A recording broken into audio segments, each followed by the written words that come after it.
हर रे शिव हर रे सांब सदा शिव शिव हर रे. काय याच्यात ईश शब्द आहे मला सांगायचं कालपासून ते परत ते आता म्हणायला लागल्यावर आठवण झाली. तर वंदे गंगाधरम ईशम, गंगाधरम ईशम ते शिवहर शंकर गौरीशम. ती गौरी आहेत.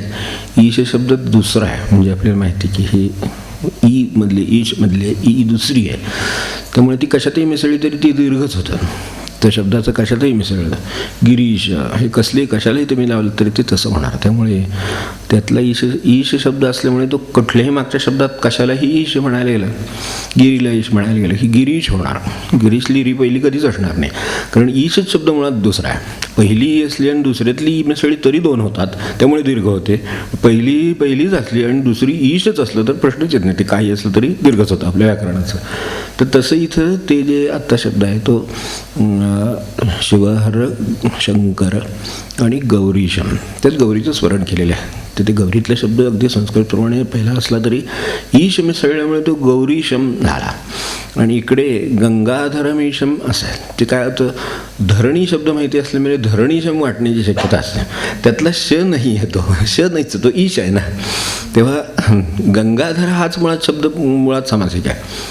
ते गंगेला धारण करणारा तो गंगाधर म्हणून मुळात त्याचं नावच गंगाधर आहे. त्यामुळे शंकराचं नाव गंगाधर आहे म्हणून मुळात गंगाधर नावाचा दैव म्हणून गंगाधरम ईशम म्हणून गंगाधरमीशम. नाहीच तर धरणीश हा शब्द स्वतंत्र असू शकतो पण त्याच्यातलं इथे त्या मागे त्याच्या काहीच नाही. त्यामुळे मागे जे आहे ते गंगाधरम असं आहे. वंदे गंगाधरम म्हणजे एवढंच खरं मूळ वाक्य असतं तर असलं. आता गंगाधरम कुठला तर गंगाधरम ईशम माझ्या दृष्टीने जो गंगाधर परमेश्वर स्वरूप आहे सगळं स्वरूप तर त्याच्या अर्थाने ते गंगाधरम ईशम म्हणून गंगाधरमीशम. ते मीशम म्हणताना कदाचित मागे धर असल्यामुळे धरणीशम वाढण्याची शक्यता असते म्हणजे ते हे स्पष्टता यावी म्हणून हे फक्त मला ते नंतर ते म्हणताना आठवण होते. शिव हर रे सांब सदा शिव शिव हर रे.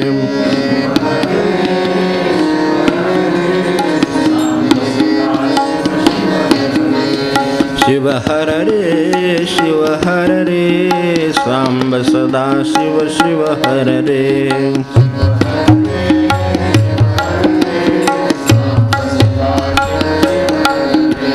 शिवहर शंकर गौरीशम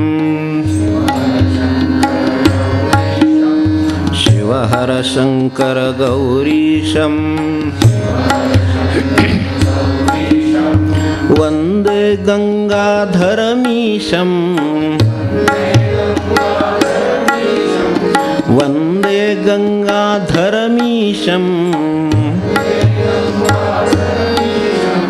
शिव हर रे सांब सदा शिव शिव हर रे.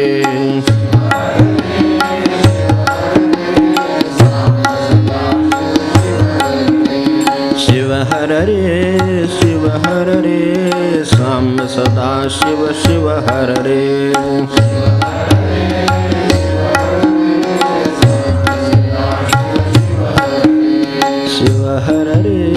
शिव हर रे सांब सदा शिव शिव हर रे.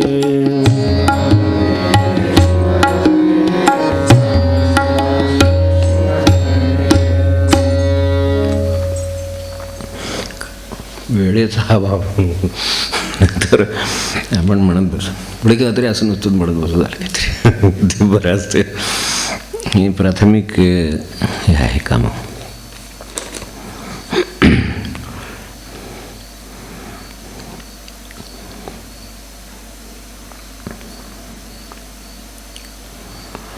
पहिल्यांदा जसं काल काही समान गोष्टी सांगितल्या परत एकदा काही समान गोष्टी सांगतो. हे सगळ्या मूळ शास्त्र काय जे त्यांना साक्षात्कार झाला आणि त्याचा मूळ ईश्वराच्या जी काही मायेकडे दिलेल्या या विश्वाची रचना आहे तिच्यातली जी मूळ तत्वांचा विषय आहे तर तो त्यांच्यामुळं हा आपल्याला लाभला. तर ह्या लाभलेल्याचं या ज्ञानातून मूळ व्यवस्था काय कळते हा आपल्याला संबंध आहे. तो खरा हा बघायचा चालला आहे. बाकी ज्याचं त्याचं रासन हे गोष्टी आहेतच, ठीक आहे, त्यानुसार वैशिष्ट्य बघू, त्याचा उपयोग करून घेऊ. पण त्यातली एक सर्वसामान्य तत्त्व म्हणून आपल्यासमोर एक 4 गोष्टी आज ठेवतो आणि उद्या समारोप करू याचा आपण. तर तत्त्व कोणती? तर आता स्वतःचं प्रत्येकाचं वैशिष्ट्य बघितलं आपण, 1-2 गोष्टींची वैशिष्ट्य बघितली, सगळ्या 4 राशींची थोडी थोडी वैशिष्ट्य पाहिलेत. आता पहिल्या 2 राशींची काल बघितली, उरलेल्या 2ची आज बघू. एक त्याच्याकडे काहीतरी स्वतःकडे काही एक स्वभावगत गुण असतो, त्याला निजतत्व म्हटलं, निजगुण म्हटलं, काही वेगवेगळ्या नावाने म्हणा. तर एक स्वाभाविकपणे त्याच्याकडे काही गुण असतो. तसं जगामध्ये स्वाभाविकपणे आपण माणूस आहोत. तर माणूस आहोत ह्याच्या डावीकडे आणि उजवीकडे थोडा झोकला की इकडे दुर्जन आणि सज्जन निर्माण होत झाले. तोही जनच, त्याला थोडासा असा प्रत्यय लागला आणि खाली ओढला की दुर्जन झाला. ते प्रत्यय लागला इकडे दुस लागलं की त्याचं दुर्जन झालं. इकडे दुर्जन व्हायला, जनाचा दुर्जन व्हायला वेळ लागत नाही, कारण तो खाली ओढला आहे त्यामुळे तो पटकन होतो. त्याला इकडे सत लावलं की सज्जन झाला. आहे जनच, फक्त इकडे ओढला गेला की सज्जन झाला, इकडे ओढला गेला की. आता हे कशावर नव्हतं, तसं आपल्याकडे जो गुण आहे, म्हणजे गुण याचा अर्थ ज्या अर्थाने सामान्यतः आपण गुण शब्द वापरतो तसा नव्हे, की आपल्या अंगभूत जी गोष्ट आहे तशी. एखादा मनुष्य सहजपणे काय असेल तर त्याचं एक ठरलेलं असतं. एखादा मनुष्य सहजपणे मौन पाळेल, सहजपणे बोलेल, काय त्याचं जे असेल ते, म्हणजे एक वाचेचा संबंध आला तर, दुसऱ्या गोष्टींचा व्यवहाराचा संबंध आला तर, एखादं पटकन उठून व्यवहार करील, एखादा शांत बसून काय असेल ते बोलेल, असं होईल, किंवा शांत बसून राहील. हे जे त्याचं सहजता आहे त्याची, तो बदलू कसं पण शकतो. सगळी माणसं एवढी आहेत, ती वेगवेगळ्या प्रकारची आहेत, ती आपापल्या परीने व्यवहार करतातच आहेत. पण सहजता कशात आहे त्याच्यातली मुळात? पटकन उठून कोण येतो आणि कोण सांगण्याची वाट बघतो आणि कोण सांगितल्यावर पण नाही उठत, असं पण होऊ शकतं, की नाही? हे सगळं होऊ शकतं. हे का होतं? तर त्याची सहजता आहे त्याच्यामध्ये काहीतरी. ती त्याची चूक बरोबर हा प्रश्न नाही, ती त्याची सहजता, तो त्याचा निजगुण. इथे जे म्हटलं की पृथ्वीचा काही निजगुण आहे, आता ठामपणा हा पृथ्वीचा निजगुण आहे. ठामपणा डावीकडे ओढला तर हेकटपणा होईल आणि उजव्या बाजूला ओढला तर निश्चय होईल. म्हणजे त्याचाच, त्या गुणाचाच अवगुण आणि इकडे सद्गुण.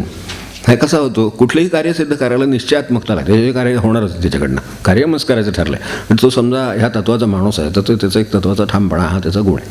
तर ठामपणा आणि हेकटपणा हा डावीकडे गेला, म्हणजे त्याचं जे ज्या वेळेला हे ओढलं, गुणाचा ज्या वेळेला अवगुण झाला, त्यात काय झालं तर तोच जो त्याची सहजता, काहीतरी निश्चयात्मकता, त्याच्यातले मूळ ठामपणा जो आहे, निश्चयात्मकतेकडे जातो का हेकटपणाकडे जातो हे ठरेल.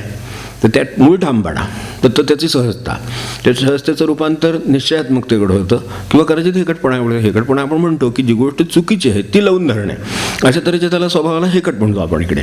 आणि तेच इकडे आपण बरोबर गोष्टीसाठी वाटेल ते करायची तयारी असणं ही निश्चयात्मकता झाली.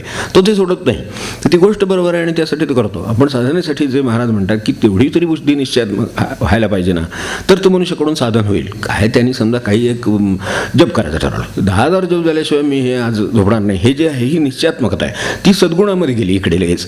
आणि तीच इकडे गेली तर मी आज काहीही करणार नाही, ही इकडे पण गेली. म्हणजे तीच आहे, तीच तिकडे आहे, ती जी 10,000 जप केल्याशिवाय झोपणार नाही, ती तिकडे काही करणार नाही याच्याकडे गेली. तीच निश्चयात्मकता आहे, फक्त ती इकडे वळली की अवगुण झाली, इकडे गेली की. तेच जगामध्ये सज्जन आणि दुर्जन यांचं, याच्यापेक्षा काय नाही. आपल्याला समजून घ्यायला जगाला सोपं पडावं म्हणून आहे, आणि हे आपल्यालाही स्वतःला एकमेकांना समजून घ्यायला सोपं पडावं म्हणून आहे, आणि आपण काय करावं हे ठरवण्यासाठी याचा उपयोग आहे. म्हणून मी सर्वसामान्य तत्व म्हणून सांगितले. हे सर्वसामान्य तत्व आहेत, तो तसं करणार, त्याचा मूळ तो स्वभाव आहे. तर त्यानुसार आता तो स्वभावाला इकडे वळला का तिकडे वळला, तो का वळला, तर त्याचं ती कल डावीकडे झाला म्हणून ते अवगुणाकडे गेलं, उजवीकडे गेला म्हणून सद्गुणाकडे गेलं. तेव्हा स्वतःपुरतं बघायचं झालं तर इकडे न जाता इकडे जाईल का? नाही तर नुसतं त्याच्याकडे समजा एक हे ठामपणा आहे, तर ते नुसत्या ठामपणाचा तसा वैयक्तिकरित्या काहीच उपयोग नाही आहे. तो जेव्हा ठामपणा निश्चयात्मकतेकडे म्हणजे चांगल्या अर्थाने जाईल, त्यावेळेला निश्चयात्मकता येऊन सत्कार्य होईल. मग ते जप होईल का, स्वयंपाक होईल का, घरातलं काम होईल का, बाहेरचं काय होईल, व्यवहार होईल, हे सांगता येत नाही. तर असं एक सर्वसाधारण याचं विभागणी म्हणून लक्षात ठेवायला हरकत नाही. आणि त्याचा प्रत्येकाने आपापल्या तत्वाच्या संदर्भात स्वतःचा इतरांना समजून घेताना आणि जगाला समजून घेताना उपयोग करून घ्यायला हरकत नाही. एक दुसरी गोष्ट म्हणजे हे जे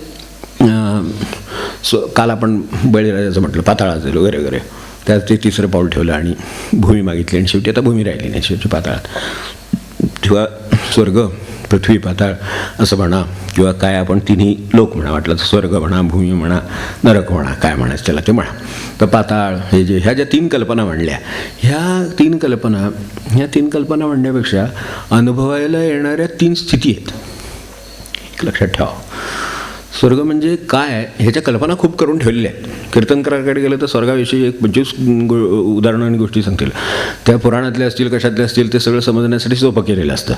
तो स्वर्गामध्ये तो सुरूच करे वर्णन करायला, तर ते आपल्याला माहिती आहे कसं जातं ते फक्त वर्णन. मूळ काय, तर माझ्या ठिकाणी स्वर्गाची पण शक्यता आहे अनुभव घेण्याची, माझ्याकडे भूमीचा अनुभव घेण्याची पण शक्यता आहे, ज्याच्यावर आपण वावरतो पृथ्वी तत्वावर, आणि माझ्याकडे नरक म्हणजे किंवा पाताळ म्हणजे त्या स्वरूपाचं जे जीवन आहे त्याचं पण अनुभव घेण्याची क्षमता आहे. ह्या तिन्ही क्षमता माणसामध्ये आहेत. जसं अवगुण, गुण आणि हे सांगितलं सद्गुणाचं, तसंच ह्या सर्व क्षमता सर्वांच्याकडे आहेत. तर ह्या ज्या 3 गोष्टी आहेत त्या प्रतिकात्मक आहेत आणि त्या अनुभवाला येणाऱ्या अवस्था आहेत. ते आपण म्हणत नाही काय स्वर्गात असल्यासारखं वाटतं. म्हणजे काय, म्हणजे ह्याचं वर्णन आपल्याला कल्पना येईल की अगदी स्वर्गात आहोत म्हणजे स्वर्गात आहोत असं वाटतं. आपण कुठे गेलो नाही, आकाशात तरंगत नाही आहे, कुठे घराच्या पलीकडे गेलो नाही, आपण आहोत इथेच, इतक्या आनंदामध्ये आहोत की आपल्याला जे काही सर्व गोष्टी अनुकूल असायला पाहिजेत तशा त्या आहेत असं आपल्याला वाटतं. आता अनुकूलतेच्या कल्पना ठीक आहेत, कोणाच्या ढोबळ असतील, कोणाच्या आणखीन काय असतील, ठीक आहे. ही अनुभवायला येणारी गोष्ट आहे एवढं लक्षात ठेवलं तरी चालेल. ही अनुभवायला येणारी 3 स्थिती आहेत. एक त्याच्यातली ही स्वर्गरूप आहे, एक आपण भूमीवर वावरतो तशी आहे, एक पाताळात राहतो, खाली राहतो, किंवा नरक रूपाने राहतो, म्हणजे दुःख यातना या स्वरूपाने राहतो. या 3 स्थिती आहेत. त्या आणणं किंवा बदलणं हे आपल्याच हातात आहे. हे हा तत्त्वचं रामायण शिकवतं आहे आपल्याला. ते आपल्याला एवढंच शिकवतं की प्रत्येकाला आहे त्या स्थितीतून त्याला चांगल्या स्थितीमध्ये जायचं स्वातंत्र्य आणि क्षमता दोन्ही त्याच्याकडे आहे. कारण दोन्ही लागतात, क्षमता पण लागते आणि तेवढं स्वातंत्र्य पण लागतं. ते करायचं माझ्याकडे स्वातंत्र्य का आहे, त्याच्या मार्गात आहे. भूमीचं भूमीच्या मार्गात आहे, जलाचं जलाच्या मार्गात आहे, अग्नीचं अग्नीच्या मार्गामध्ये आहे. पण त्याचं त्याला ते ठेवलेलं आहे. म्हणजे जसं आपण म्हटलं की पथ्य पाळून मनुष्य बरा होऊ शकतो, हे जसं त्याच्या हातात आहे. रोग असेल तो बिघाड आहे, पण तो बरा करणं पण त्याच्या हातात आहे. कारण इंद्रियांची यंत्रणा प्रत्येकाला ती दिलेली आहे. फक्त आता ती त्यांनी प्रतिकूल वापरली तर ती त्या पद्धतीनं काम देईल, परिणाम देईल. अनुकूल वापरली तर या पद्धतीनं परिणाम देईल. त्यामुळं ही स्वातंत्र्य पण आहे आपल्याला करायचं आणि क्षमता पण आहे. प्रत्येकाच्या ठिकाणी तत्त्व कुठला हा प्रश्न नाही, प्रत्येकाच्या ठिकाणी ते कसं वापरावं. फक्त आता हे वापरण्यासाठी ज्ञान किंवा समजून घेण्याचा प्रश्न आहे. आणि पुढे मगाशी म्हटलं तशी निश्चयात्मकता आहे त्याच्यातली की मला हे करायचंच आहे. देव पहावया गेलो, देव होऊन या ठेलो. आता एवढं सुद्धा शक्य जिथे आहे हे आता तो कोणाचं आहे ना, मी देव पाहायला गेलो आणि प्रत्यक्षात मी विठ्ठल रूपच झालो. आता इथपर्यंत कारण का ते पटकन जाऊ शकले, ते वायुतत्वाचे असल्यामुळं एकदा झटकन त्यांना ते साक्षात्कारपर्यंत पोचले. ते प्रत्येकाला त्याच्या ठिकाणी तसं ठेवलेलं आहे, तो करून घेऊ शकतो. फक्त त्याची साक्षात्काराची पद्धत वेगळी, ह्याची साक्षात्काराची पद्धत वेगळी. म्हणून काल मी आपल्याला 4 मुक्तींच्या संदर्भात सांगितलं होतं की सलोक, समीप हे जे आहे, स्वरूप, सायुज्य हे जे आहे, तर ते 4 प्रकार तेवढ्यासाठीच ठेवले. भूमीवाला आहे इथे भूमीवर स्वर्ग निर्माण करू शकेल जगासाठी नाही, स्वतःसाठी. तो स्वतःसाठी असा काही आनंद त्या भूमीच्याच निर्माण करू शकेल. म्हणजे जिथे राहतो तिथेच त्याला ते मिळू शकतं. तर त्याच ठिकाणी भगवंताच्या जणू काही त्या काय म्हणू एरिया, त्यांना तो लोक म्हणजे तो विभाग, तर तशा अर्थाने तो तिथे राहिल्यास तो इथे राहतो, पण तो तिथे असल्यासारखा राहू शकतो. हे पृथ्वीवाल्याचं वैशिष्ट्य आहे. तर तसं ह्या 4 मुक्तींचं स्वरूप तसंच आहे की त्या ठिकाणी तो त्याला दिलेल्या जो काही वैशिष्ट्य आहेत त्यानुसार त्याचा स्वर्ग आहे, त्यानुसार त्याचं समाधान आहे, त्याचा आनंद आहे. मला सांगा, आनंद गरिबाच्या झोपडीत नाही आहे का? आहे. म्हणजे तिथेही तो असू शकतो. आणि श्रीमंत आहे म्हणून त्याच्याकडे नाही आहे असं आहे का? तर नाही, त्याच्याकडे पण आहे. श्रीमंताकडे असू शकतो. आता त्याला आनंदाला प्रतिकूल गोष्टी त्याच्याकडे जरा जास्त आहेत, त्यामुळे त्याला आनंद मिळायला जरा कठीण आहे. गरीबाला आनंद थोडा सोपा आहे, कारण त्याच्याकडे प्रतिकूल गोष्टी कमीच आहेत मुळात. त्यामुळे फार अडकण्याचा प्रश्नच येत नाही. गरीबाकडे आहेच काय तेव्हा अहंकार बाळगायचा. तर कशाचा अहंकार बाळगायचा? आपल्याकडे बुद्धी नाही, आपल्याकडे रूप नाही, आपल्याकडे हे नाही, सत्ता नाही, आपल्याकडे पैसा नाही, कशाचा अहंकार? त्यामुळे त्याला पटकन आनंद मिळू शकतो. श्रीमंताला वेळ लागतो, कारण का आधीच त्याच्याकडे पैसा आहे, आधीच त्याच्याकडे सत्ता आहे, आधी सगळ्यातनं खाली उतरणार तेव्हा आनंद ना. त्यामुळे त्याला जरा जास्त गोष्टी असल्यामुळं, जसं भरपूर सामान असलं म्हणजे रिकामा करायला घर वेळ लागतो सामान तसा थोडा श्रीमंतीत आणि याच्यात फरक आहे गरिबीत, तर तसा फरक राहणार. तर हे आपण लक्षात ठेवलं तर हे सगळं प्रत्येकाला स्वातंत्र्यपणे आणि शक्य पण आहे. तर ते कसं आहे आता ते शोधायचं आणि त्यासाठीच हा तत्त्वाचा अभ्यास आहे आणि तो आपापल्या तत्त्वाचा आपण अधिक जरा सखोल करावा अशी विनंती आहे. उद्या विचार असा आहे, आजचा विचार असा आहे की उरलेली 2 तत्त्वांचं हे संपावं आणि उद्याचा विचार जर अजून अनुकूलता त्यांनी दिली उद्याच्या ह्याला आपल्याला एक सेशन शेवटच्या ह्याला, तर त्यावेळेला 4ही तत्त्वांसाठी प्रतिकूल अनुकूल मार्ग सरळ थोडक्यात एक काय 5-5 मुद्दे समजा प्रतिकूल सावधानतेचे 5 मुद्दे, 5 करण्याचे मुद्दे साधन म्हणून असं एकदम थेट देऊन टाकावं असं एक शेवटी माझ्या मनात आलेलं आहे की हे तर सगळं समजून घ्यायला ठीकच आहे कारण ते लागेलच आपल्याला. हे इतके लोक समजून घ्यायचे आणि त्यांच्याशी चांगल्या तऱ्हेनं आपण आणि ते आपल्याशी असं वागणं म्हणजे ते तसं अवघड काम आहे. अवघड सोपं करायचं आधी आपण केलेलं आहे आता सगळं. आता ते केल्यानंतर प्रत्यक्ष मला स्वतःला मी जर माझ्या गोष्टी टाळल्या आणि अंमलात आणल्या तर हा सगळा सुसंवाद होईल. मग काय नाही, मग ते जे स्वर्ग म्हणले ना तसंच प्रत्येकाला आनंद आहे. इथे असलेला आनंदच आहे. बाहेरून माणूस आला की म्हटलं बाई तुमच्याकडे आनंद एवढा कसं काय असं त्याने विचारलं पाहिजे. मग आता त्याचं उत्तर बाबा आम्ही जप करतो काय आपली भगवंताची कृपा आहे, बाकी आपल्याकडे काय उत्तर नाही. आता त्याला कोलात जायचं तर बघ म्हणायचं आता तुझा तो अभ्यास कर यापेक्षा काय सांगण्यात अर्थ नाही. तर असं एवढं आपल्याला वाटावं इतपत आपण हे समाधान गाठू शकतो. आता तिसरं एक सामान्य गोष्ट याच्यात ते सांगतो की आपल्याला असमाधान कुठे आहे नक्की की समजा एखादा लागलेल्याचं रक्त येतं, रक्त आलं तर ते पुन्हा भरून येतं, भरून आलं की ती जखम भरून जाते की संपलं ते विषय. म्हणजे त्याचं असमाधान किंवा दुःख जे आहे ते किती काळ आहे, काही क्षण असतं. आता जरी चावतं माणसाला मुंगी चावली तरी सुद्धा दुःख आहे. ओके, ॲक्सिडेंट झाला तरी दुःख आहे. आता प्रमाणात फरक आहे, बरं होण्यात फरक आहे, प्रमाण हे काळ लागणारा वेगळा आहे हे बरोबर, पण तरी सुद्धा दुःखाचं स्वरूप दुःख यायचं आहे. तेव्हा ह्या दुःखामध्ये शेवटी दुःख कुठे आहे, ते कुठं आहे तर ते मनात आहे. आपल्याला जी वृत्ती आहे त्याच्यामध्ये दुःख आहे. आता तो क्रम कसा आहे, कुठून आलं हे, तर वृत्तीला काहीतरी घडलं म्हणून झालं, काहीतरी क्रिया घडली म्हणून वृत्तीला धक्का पोचला. तर क्रियेच्या त्याच्यामागं क्रिया आहे. आता क्रिया कशामुळे झाली असेल तर आपण क्रियेला काहीतरी क्रियेला त्याला कर्माला करायला साधन लागेल ना. म्हणजे आता समजा एखाद्याला मारलं तर त्याचा हात हे त्याचं साधन झालं. ते काय जे कर्मेंद्रिय आहे ते कर्मेंद्रियाने त्याच्यावर त्रास दिला म्हणून हाताने मारल्यामुळे त्याला दुःख झालं. मग ते दुःख त्याच्या अंतरंगात पोचलं. म्हणजे मूळ दुःख झालं ते अंतरंगात झालं. हात काही स्वतः काहीच म्हणत नाही, त्याला कापलं तरी तो काय म्हणत नाही आणि तो बरा असला तरी काय म्हणत नाही, त्याचं काय म्हणणं नाहीच आहे. म्हणजे शरीराने दुःख होत नाही, वृत्तीनं होतं. एवढं लक्षात ठेवलं जनरल तरीच आहे. वृत्तीचं दुःख आहे, ते वृत्तीपर्यंत पोचला की सुखदुःख सुरू झालं. मग तर समजा आजपर्यंत पोचलंच नाही, आपल्याकडे पेन किलर देतात. म्हणजे काय करतात, संबंध तोडून टाकतात वृत्तीचा. म्हणजे जिथं त्याच्या संवेदना निर्माण होतात त्या संवेदनाशी याचा संबंध जर तोडून टाकला तर किती दुःख असेल त्याला त्याचं काय होतच नाही. कारण शरीराला मुळात त्यातलं काहीच होत नाही. ते जिथे संवेदना निर्माण होतात ते केंद्राशी जर त्याचा संपर्क तुटला तर त्याचं बोल देणं म्हणजे काय संवेदना त्या तात्पुरत्या सस्पेंड करणं, बाकी काय असतं. तर ते तसं लक्षात ठेवलं तर सुद्धा चालेल की मूळ शरीराचं काही झालेलं नाही आहे. शरीर कुठल्याही वेगळ्या पद्धतीनं काही आनंदात म्हणजे वेगळं राहतं असं काही नसतं.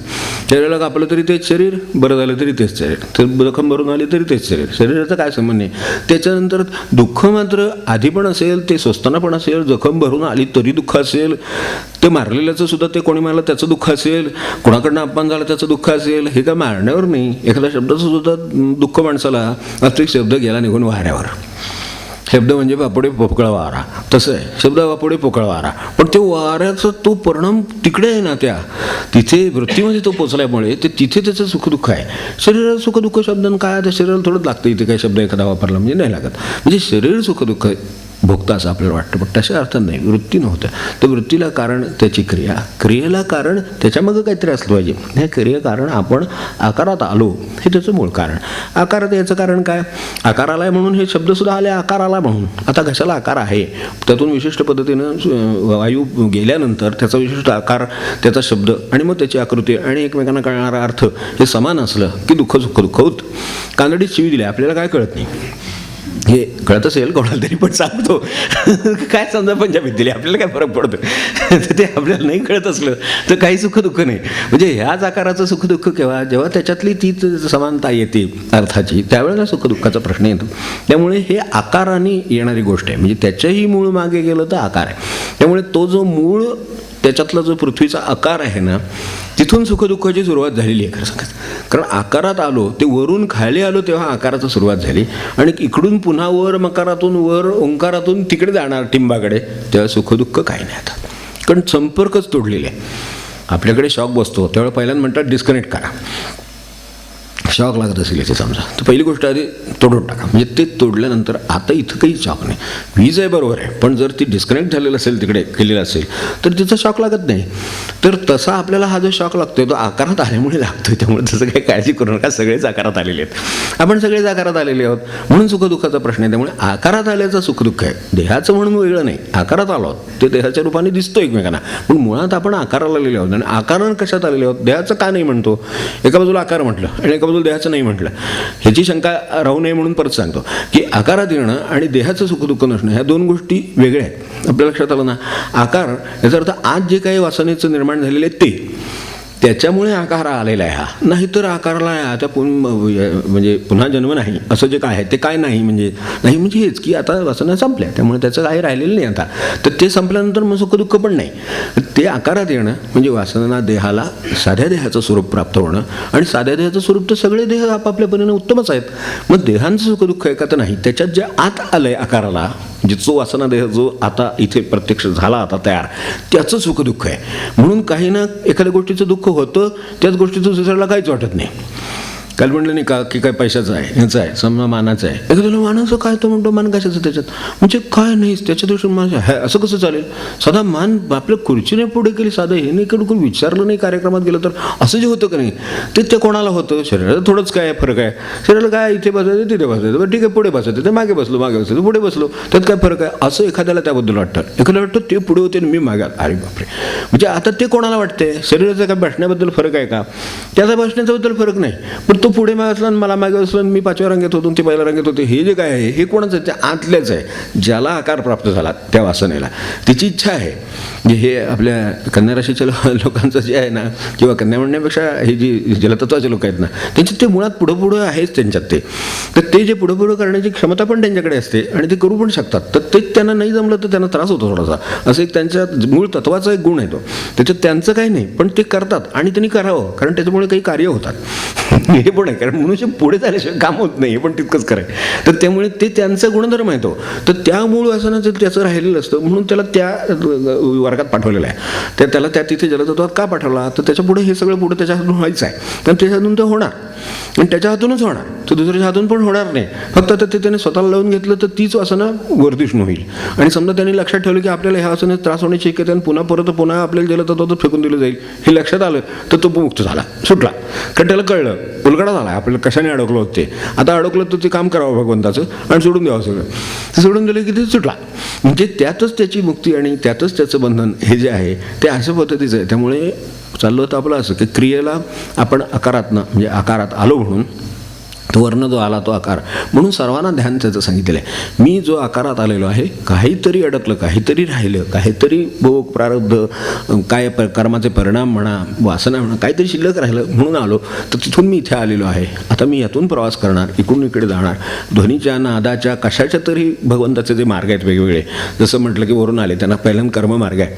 पृथ्वीवरचे माणसं आहेत नेहमी कर्मयोगी, तर त्यांनी कर्मयोगीच राहावं हा तर त्यांचं हे आहे उद्धार आहे. तसं ते कर्म आहे, ज्ञान आहे, योग आहे आणि भक्ती आहे, हे ते 4 प्रकार आहेत.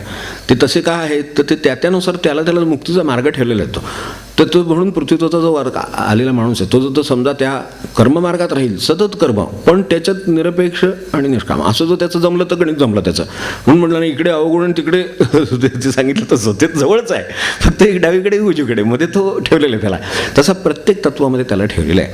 तर आता ह्याच्या आकाराला आल्यामुळं आपल्याला ते हे धारण केल्यामुळं किंवा हे वासनेला प्रत्यक्ष जागा मिळाल्यामुळं शरीरामध्ये ह्यामुळं पुढच्या क्रिया उत्पन्न झाल्या. मनुष्य चालायला लागला तर पायाचं थोडंच काय म्हणणं आहे? काही नाही. हाताचा हात हल्ला तर हाताचं थोडंच काय म्हणणं नाही. हात कोण हलवतो? हात मागे जे कोणी आहे, आपल्या भाषेमध्ये आजच्या बिंदू म्हणतो आपण त्याला, तर तिथे हे सगळ्याची मुळं परत आहेतच. आणि त्याच्याही मागे मन. मेंदूनी जरी आज्ञा द्यायची ठरवली तरी मनाची प्रेरणा लागते. आपण आता म्हणत नाही काय कामाचं, त्यांच्या मनात नाही. त्यांनी मनात आणलं तर सकाळच्या सकाळी काम होईल, त्यांनी मनात आणलं संध्याकाळपर्यंत आठवण करेल तर ते होणार नाही. करूया आहे, माझ्या डोक्यात आहे, उद्या सकाळी संध्याकाळी असं का होत राहतं? त्या बिंदूचं थोडंच काय म्हणणं असतं. त्याला आतून बिंदन प्रेरणा नाही ना तिकडून काही, की ऑर्डर नाही, मनाची ऑर्डर नाही हे करा म्हणून. ती नाही तोपर्यंत त्याच्याकडनं काय होत नाही. ते वासना उतरलेत, त्या मनात उतरलेले आहेत, ते म्हणतात नाही काय करायचं, नाही करणार असं. पण मनात ठरवलं नाही नाही करायचं होतं की संध्याकाळच्या आत सगळं कार्य सगळं ओके. हे काय आहे तर हे प्रेरणा देणारा जो देह मरून वासनेचा आला त्याचा परिणाम म्हणून हे होत असतं. आणि त्यानुसार हे आपल्या सगळ्या आकार आणि त्याच्या पुढच्या क्रिया हे सगळं लागू आहे. हे आपल्या लक्षात ठेवलं तर आपापले दिलेले मार्ग जर आपण चाललं, कर्माचा कर्माने चालला, ज्ञानाचा ज्ञानाने चालला, इकडे जे वर काढलं हे या सगळ्याचा त्याच्या तो खरा योगाचा मार्ग आहे. फक्त तो सगळ्यांना अनुकूल नसतो म्हणून त्यांनी नामाच्या मार्गाने जायला हरकत नाही. आणि मग जो शेवटी वरचं अर्धचंद्र दिला आहे त्यातला चंद्राचे वरचं टिंब आहे ते तर शून्य आहे, तर तिथे जायचं आहे, जिथे होतो तिथे परत जायचं आहे. तर तिथून खाली यायला लागलं का या जडपणामुळे वासनेने जडपणा येतो, तर त्यानुसार ते जड होऊन खाली यायला झालं तर परत मी यातून परत तिथे जाऊन पुन्हा ह्या मार्गाने बाहेर पडणार. आता ह्या मार्गाने बाहेर पडायला मला हे सगळे प्रवास करायला लागतील असं नाही. माझ्या मार्गात जो मार्ग ठेवला आहे बाहेर सुटण्याचा तिथून सुटलं म्हणजे झालं. गाडी त्या प्लॅटफॉर्मवरनं सिग्नल पडतील तशी पुढे पुढे जात राहिली म्हणजे झालं. ती पुन्हा दिल्लीला परत जाऊन त्या प्लॅटफॉर्म आपल्या स्टेशनला जाऊन पोहोचणार. तेव्हा हे एक भान असणं हे एक. आता हे कशामुळे झालं? म्हणून शरीराचा काही राग धरायचं कारण नाही कोणाच्याच. तर त्याचं काय राग नाही, त्यांनी केलं नाही. बोलण्याचा शरीर म्हणजे मला असं म्हणायचं आहे शरीराला धरून जे भाव आहेत ते बोलणं आहे, पाळणं आहे, आमकाय तमकाय काय जे आहे त्याचा राग काही नाही. कारण का त्याच्या मागं त्याच्या वासनेचा देह आहे तर तो प्रवृत्त करतो. त्याच्यामुळं क्रिया आणि त्याच्यामुळं आपल्या प्रतिक्रिया आणि त्याचा त्रास असं ते कर्म आहे ना, तो सर्वसाधारण आहे सगळ्यांना लागू असलेला. तर तो लक्षात ठेवला तरी चालेल. म्हणजे मग आता तो त्याचंही नाईलाज आहे हो, असं आपण म्हणत नाही का काही वेळेला. एखादा लोभिष्ट माणूस आहे आपल्याला माहिती असते याला लोभ काही सुटत नाही, तर आता त्याला नाईलाज आहे असं आपण म्हणतो. जर आपल्या व्यवहारामध्ये आपल्या लक्षात आलं की लोभीच आहे त्यामुळे तो तसं करणारच. मग हे कशावरनं म्हणतो आपण? साध्या भाषेत आपल्याला लोभ माहिती असतो, त्याला लोभ सुटला तर काय त्याला काय करता येणार नाही, त्याच्याकडनं लोभाचं काम ते तसंच होत राहणार. हे जितकं व्यवहारात आपण साधं ओळखतो तसं आता या पातळीवर ओळखावं, त्याचं ते तत्वाचा भाग आहे. त्यामुळे त्याची तशी घटना झाली म्हणून त्याच्याकडून तशी प्रतिक्रिया आहे ते एवढंच. तर हे एक. आता हे दोष किंवा त्रास किंवा या संदर्भात सर्वांना लागू असलेली गोष्ट. आता हे थोडं तांत्रिकता आहे पण आहे. नंतर आणखीन याच्यातलं एक फक्त जाता फक्त सांगून ठेवतो की अगदी सुरुवातीला म्हटलं होतं की हे स्टेशनवर 4 गाड्या लागल्या, त्यांचे हे सगळे प्रवास सुरू आहेत. एक समजा ही संतनगरी स्टेशनला त्याच्यावरती गाड्या सुटल्या त्या, तर त्या आपापल्या परीनं प्रत्येकाला त्याचं ओळख करून दिलेली, त्याचा त्रासाची बाजू सांगितली, त्याची उपयोगाची बाजू सांगितली आहे, त्याचे जे गुण निजगुण म्हटले, त्याचे स्वतःचे जे काही गुणधर्म सहज धर्म आहेत त्यानुसार त्यांनी काम करावं, ते करताना काय करावं काय टाळावं याविषयी सांगितलं. तर असं हे प्रत्येकाचं चाललेलं आहे. तर ह्याच्यात सगळ्यात महत्त्वाचं काय असावं तर आपण स्टेशनवर आहोतच, डेस्टिनेशनचं भान असावं त्यातला महत्त्वाचा भाग आहे. तर काय होतं स्टेशनकडे फार लक्ष केलं उतरलो एकदा म्हणजे काय खात रमो हे सांगतात नाही, म्हणून कोणाला गाजर आवडेल का ते अंजीर आवडेल हे काय सांगतात नाही. तुझा अंजिरात तिथंच रमून जाईल. तर तसं न रमता मला डेस्टिनेशन काय तर मला डेस्टिनेशन उद्धार आहे, माझ्या दृष्टीने दिल्ली हा उद्धार आहे. तर मला दिल्लीकडे पळत राहायचं आहे, जिथं कुठं थांबवतील तिथं थांबायचं, थांबलेलं काम करायचं, चालला पुढे. पण गाडी काय थांबणार नाही, गाडी त्यांची इच्छा आहे की गाडी चालती राहावी सतत, कोणाचीच गाडी थांबता कामा नाही कसल्याही परिस्थितीत, कोणाचीही त्या ठिकाणी ध्येय डेस्टिनेशन त्या ठिकाणी जाणारी गाडी थांबता कामा नाही अशी त्यांचा उद्देश आहे. म्हणूनच एवढं सगळे तत्वांचा वापर केला आहे. भेद जे आहेत फरक जो आहे फक्त तो फरक काय आहे हा कळावा म्हणून ही तत्व आणि हे सगळं चाललेलं आहे. आणि दुसऱ्याला समजून घेताना एकमेकांशी वागताना तसं का होतं ह्याची कारणं आपल्यालाच कळावीत आणि आपली असं का होतं आणि काय व्हावं हे समजावं म्हणून हे सगळं आहे. त्यामुळं जर आपल्याला ध्येयाचं भान असेल तर ही अडचण येत नाही. जसं आता आपण ठरवलं की बाबा आपल्याला उद्धार आहे, आपले ध्येय आपल्याला उद्धारायचे, बाकी आपल्याला माहीत नाही काय येणार काय मदत करणार माहीत आहे, त्यांच्याकडे काय अडते काय मदत करते माहीत आहे. मग आता त्यांचं त्यांनी सावध राहावं हे चांगलं आहे. माझ्या मी सावध राहिलो, मला काय होतं आपण सावध नसलो मी स्टेशन जास्त लागतं वाटेच तितक्या ठिकाणी थांबवावं लागतं. आणि जर आपण सावध असलो तर प्रत्येक सिग्नल पडत जातो, माणसाचं काम होतं. दैवी कामाचं स्वरूप नेहमी असं असतं आपल्याला जप मिळालीच असं आहे. त्यामुळं दैवी कामाचं स्वरूपच तसं आहे की त्यांना देवच गाठायचं आहे. त्यामुळे वाटेतले सगळे बाजूला होतात हळूहळू, कोण दापत्नीमध्ये कोणी अडकवत नाही. पण आपलं देवत हे ध्येय नसलं की मग स्टेशन रोज स्टेशन अशी परिस्थिती आहे. स्टेशन आलं की थांबणं आलं, वेळ आला, उतरणं आलं, रमणं आलं, दुसरीकडे जाणं आलं, सगळं आलं त्याच्यात. आणि हे होईपर्यंत इकडे वेळ गेला आयुष्याचा तो वेगळा. आणि पुन्हा मग आता ते गाठते की नाही परत, हे परत मनात शंका परत आहे. तर तसं काही करू नये. आपल्याला जितकं आपण वेगवेगळ्या गोष्टीशी म्हणजे ज्याला आपण म्हणतो डिस्ट्रॅक्शन्स असतील, तर तितक्या डिस्ट्रॅक्शनने आपली स्टेशन्स वाढणार. म्हणून लक्षात ठेवायला हरकत नाही. जर डिस्ट्रॅक्शन नसतील तर थेट एकच अट्रॅक्शन आपल्या डोक्यात, बस महाराज कुठे आहेत, म्हणून कुठे राहतोय, रामकृष्ण हरी कुठे राहतो, बाकी तुम्हाला जायचं, बाकी मला काय माहीत नाही. जे काय वाटत ते मी करीत जाणार, काय माझ्या स्वभावानुसार ते काम येणार, ते मी करणार आणि मोकळा होणार. असं ठरवलं तर हे काही अवघड काम असं नाही, सर्वसाधारण सांग असं. आता आपण भूमीच्या मार्गाने बघितलं नंतर काय असलं. आता ज्ञानेश्वर महाराज आता जाता जाता त्याचं आठवण झाली म्हणून परत एकदा उल्लेख करतो. ज्ञानेश्वरांसारखे महाराजांसारखे संत हे भूमितत्वाचे म्हणून जन्माला आले. आता त्यांना कशाची वासना आली, पण ती आहे काहीतरी भूमीशी निगडीत आहे. ती कोणती आहे तर त्यांना या सगळे लोक सर्वसाधारण प्रत्येक मनुष्य भूमीवरच वावरतो आहे. ह्या प्रत्येक माणसाचं कल्याण होईल इतकं ज्ञान सोपं करून देण्याचं काम त्यांचं आहे. मग त्यांनी तेवढंच काम केलं आणि म्हणले माझं आता काम झालं, मी जातो. हे काम कोणाचं दुसऱ्या कोणाला शक्य नाही. गुरु त्याच्या डोक्यावर हात ठेवतील, त्यांना त्याची कृपा करतील ते करायला, पण काम त्यांचं आहे. आणि त्यांचं काम कोणतं आहे तर त्यांचं काम हे काम आहे त्यांचं की हे सर्वांसाठी. मला सांगा, जे ज्ञान वेदांच्या अंती, वेदांतात जे आहे त्याला वेदांत म्हणतात म्हणून, तर वेदाच्या अंती जे सांगितलं म्हणजे जे उपनिषद थोडक्यात किंवा त्याच्यातलं जे ब्रह्मज्ञान, जे महावाक्य वगैरे, तर त्याचं ज्ञान आहे ते सामान्य माणसाच्या दृष्टीनं किती दुर्लभ गोष्ट असेल. म्हणजे गीता वगैरे त्याचं अगदी खरोखर सोपं करून सांगितलेली ज्ञानेश्वरी होती त्या काळातली म्हणजे गीता. तर त्याच्याही मागं ते खूप आहे अजून. सर्वोपनिषदो गावो, तुम्ही सुरुवातीला म्हणताना दोघदा गोपालानंदना, तेव्हा तो त्या रूपाने एकदा परत एकदा कृष्ण त्यासाठीच आला होता की हे सगळी उपनिषद काय ह्यांना शक्य नाहीत. आता हे सामान्य माणसाला दुर्लभ आहे. त्यावेळेची भाषा सामान्य संस्कृत होती म्हणून त्यांनी त्यात भाषेत ते सांगितलं. आता ती भाषा राहिली नाही, तेव्हा आता परत ज्ञान दुर्लभ झालं म्हणून परत एकदा येऊन ते म्हणले की यांच्या भाषेत सांगू. म्हणून ते सर्वांना पचेल असं, कसलंही बंधन त्याला न ठेवता सर्वांना उद्धरून जाता येईल हे काम त्यांनी केलं. म्हणजे सर्वांचे असल्यामुळे ते भूमीवर आहेत, भूमीवरचं काम त्यांनी केलं. त्या मार्गाने ते समाधी घेऊन मोकळे गेले. त्यांच्या दृष्टीनं काही आम्हाला राहिलं नाही. तर ते पुनरपी संसारायणी नाही. जसं तुकोबांनी त्यांच्या मार्गाने काम केलं, त्यांनी यांच्या मार्गाने काम केलं. तर त्याच्यातलं हे पण लक्षात ठेवा, मर्म लक्षात ठेवा. मी त्याचा बोललो, आपण दिलाबद्दल बोललो, अग्नीबद्दल काय बोलावं. तर अग्नितत्वाचे लोक आहेत. तर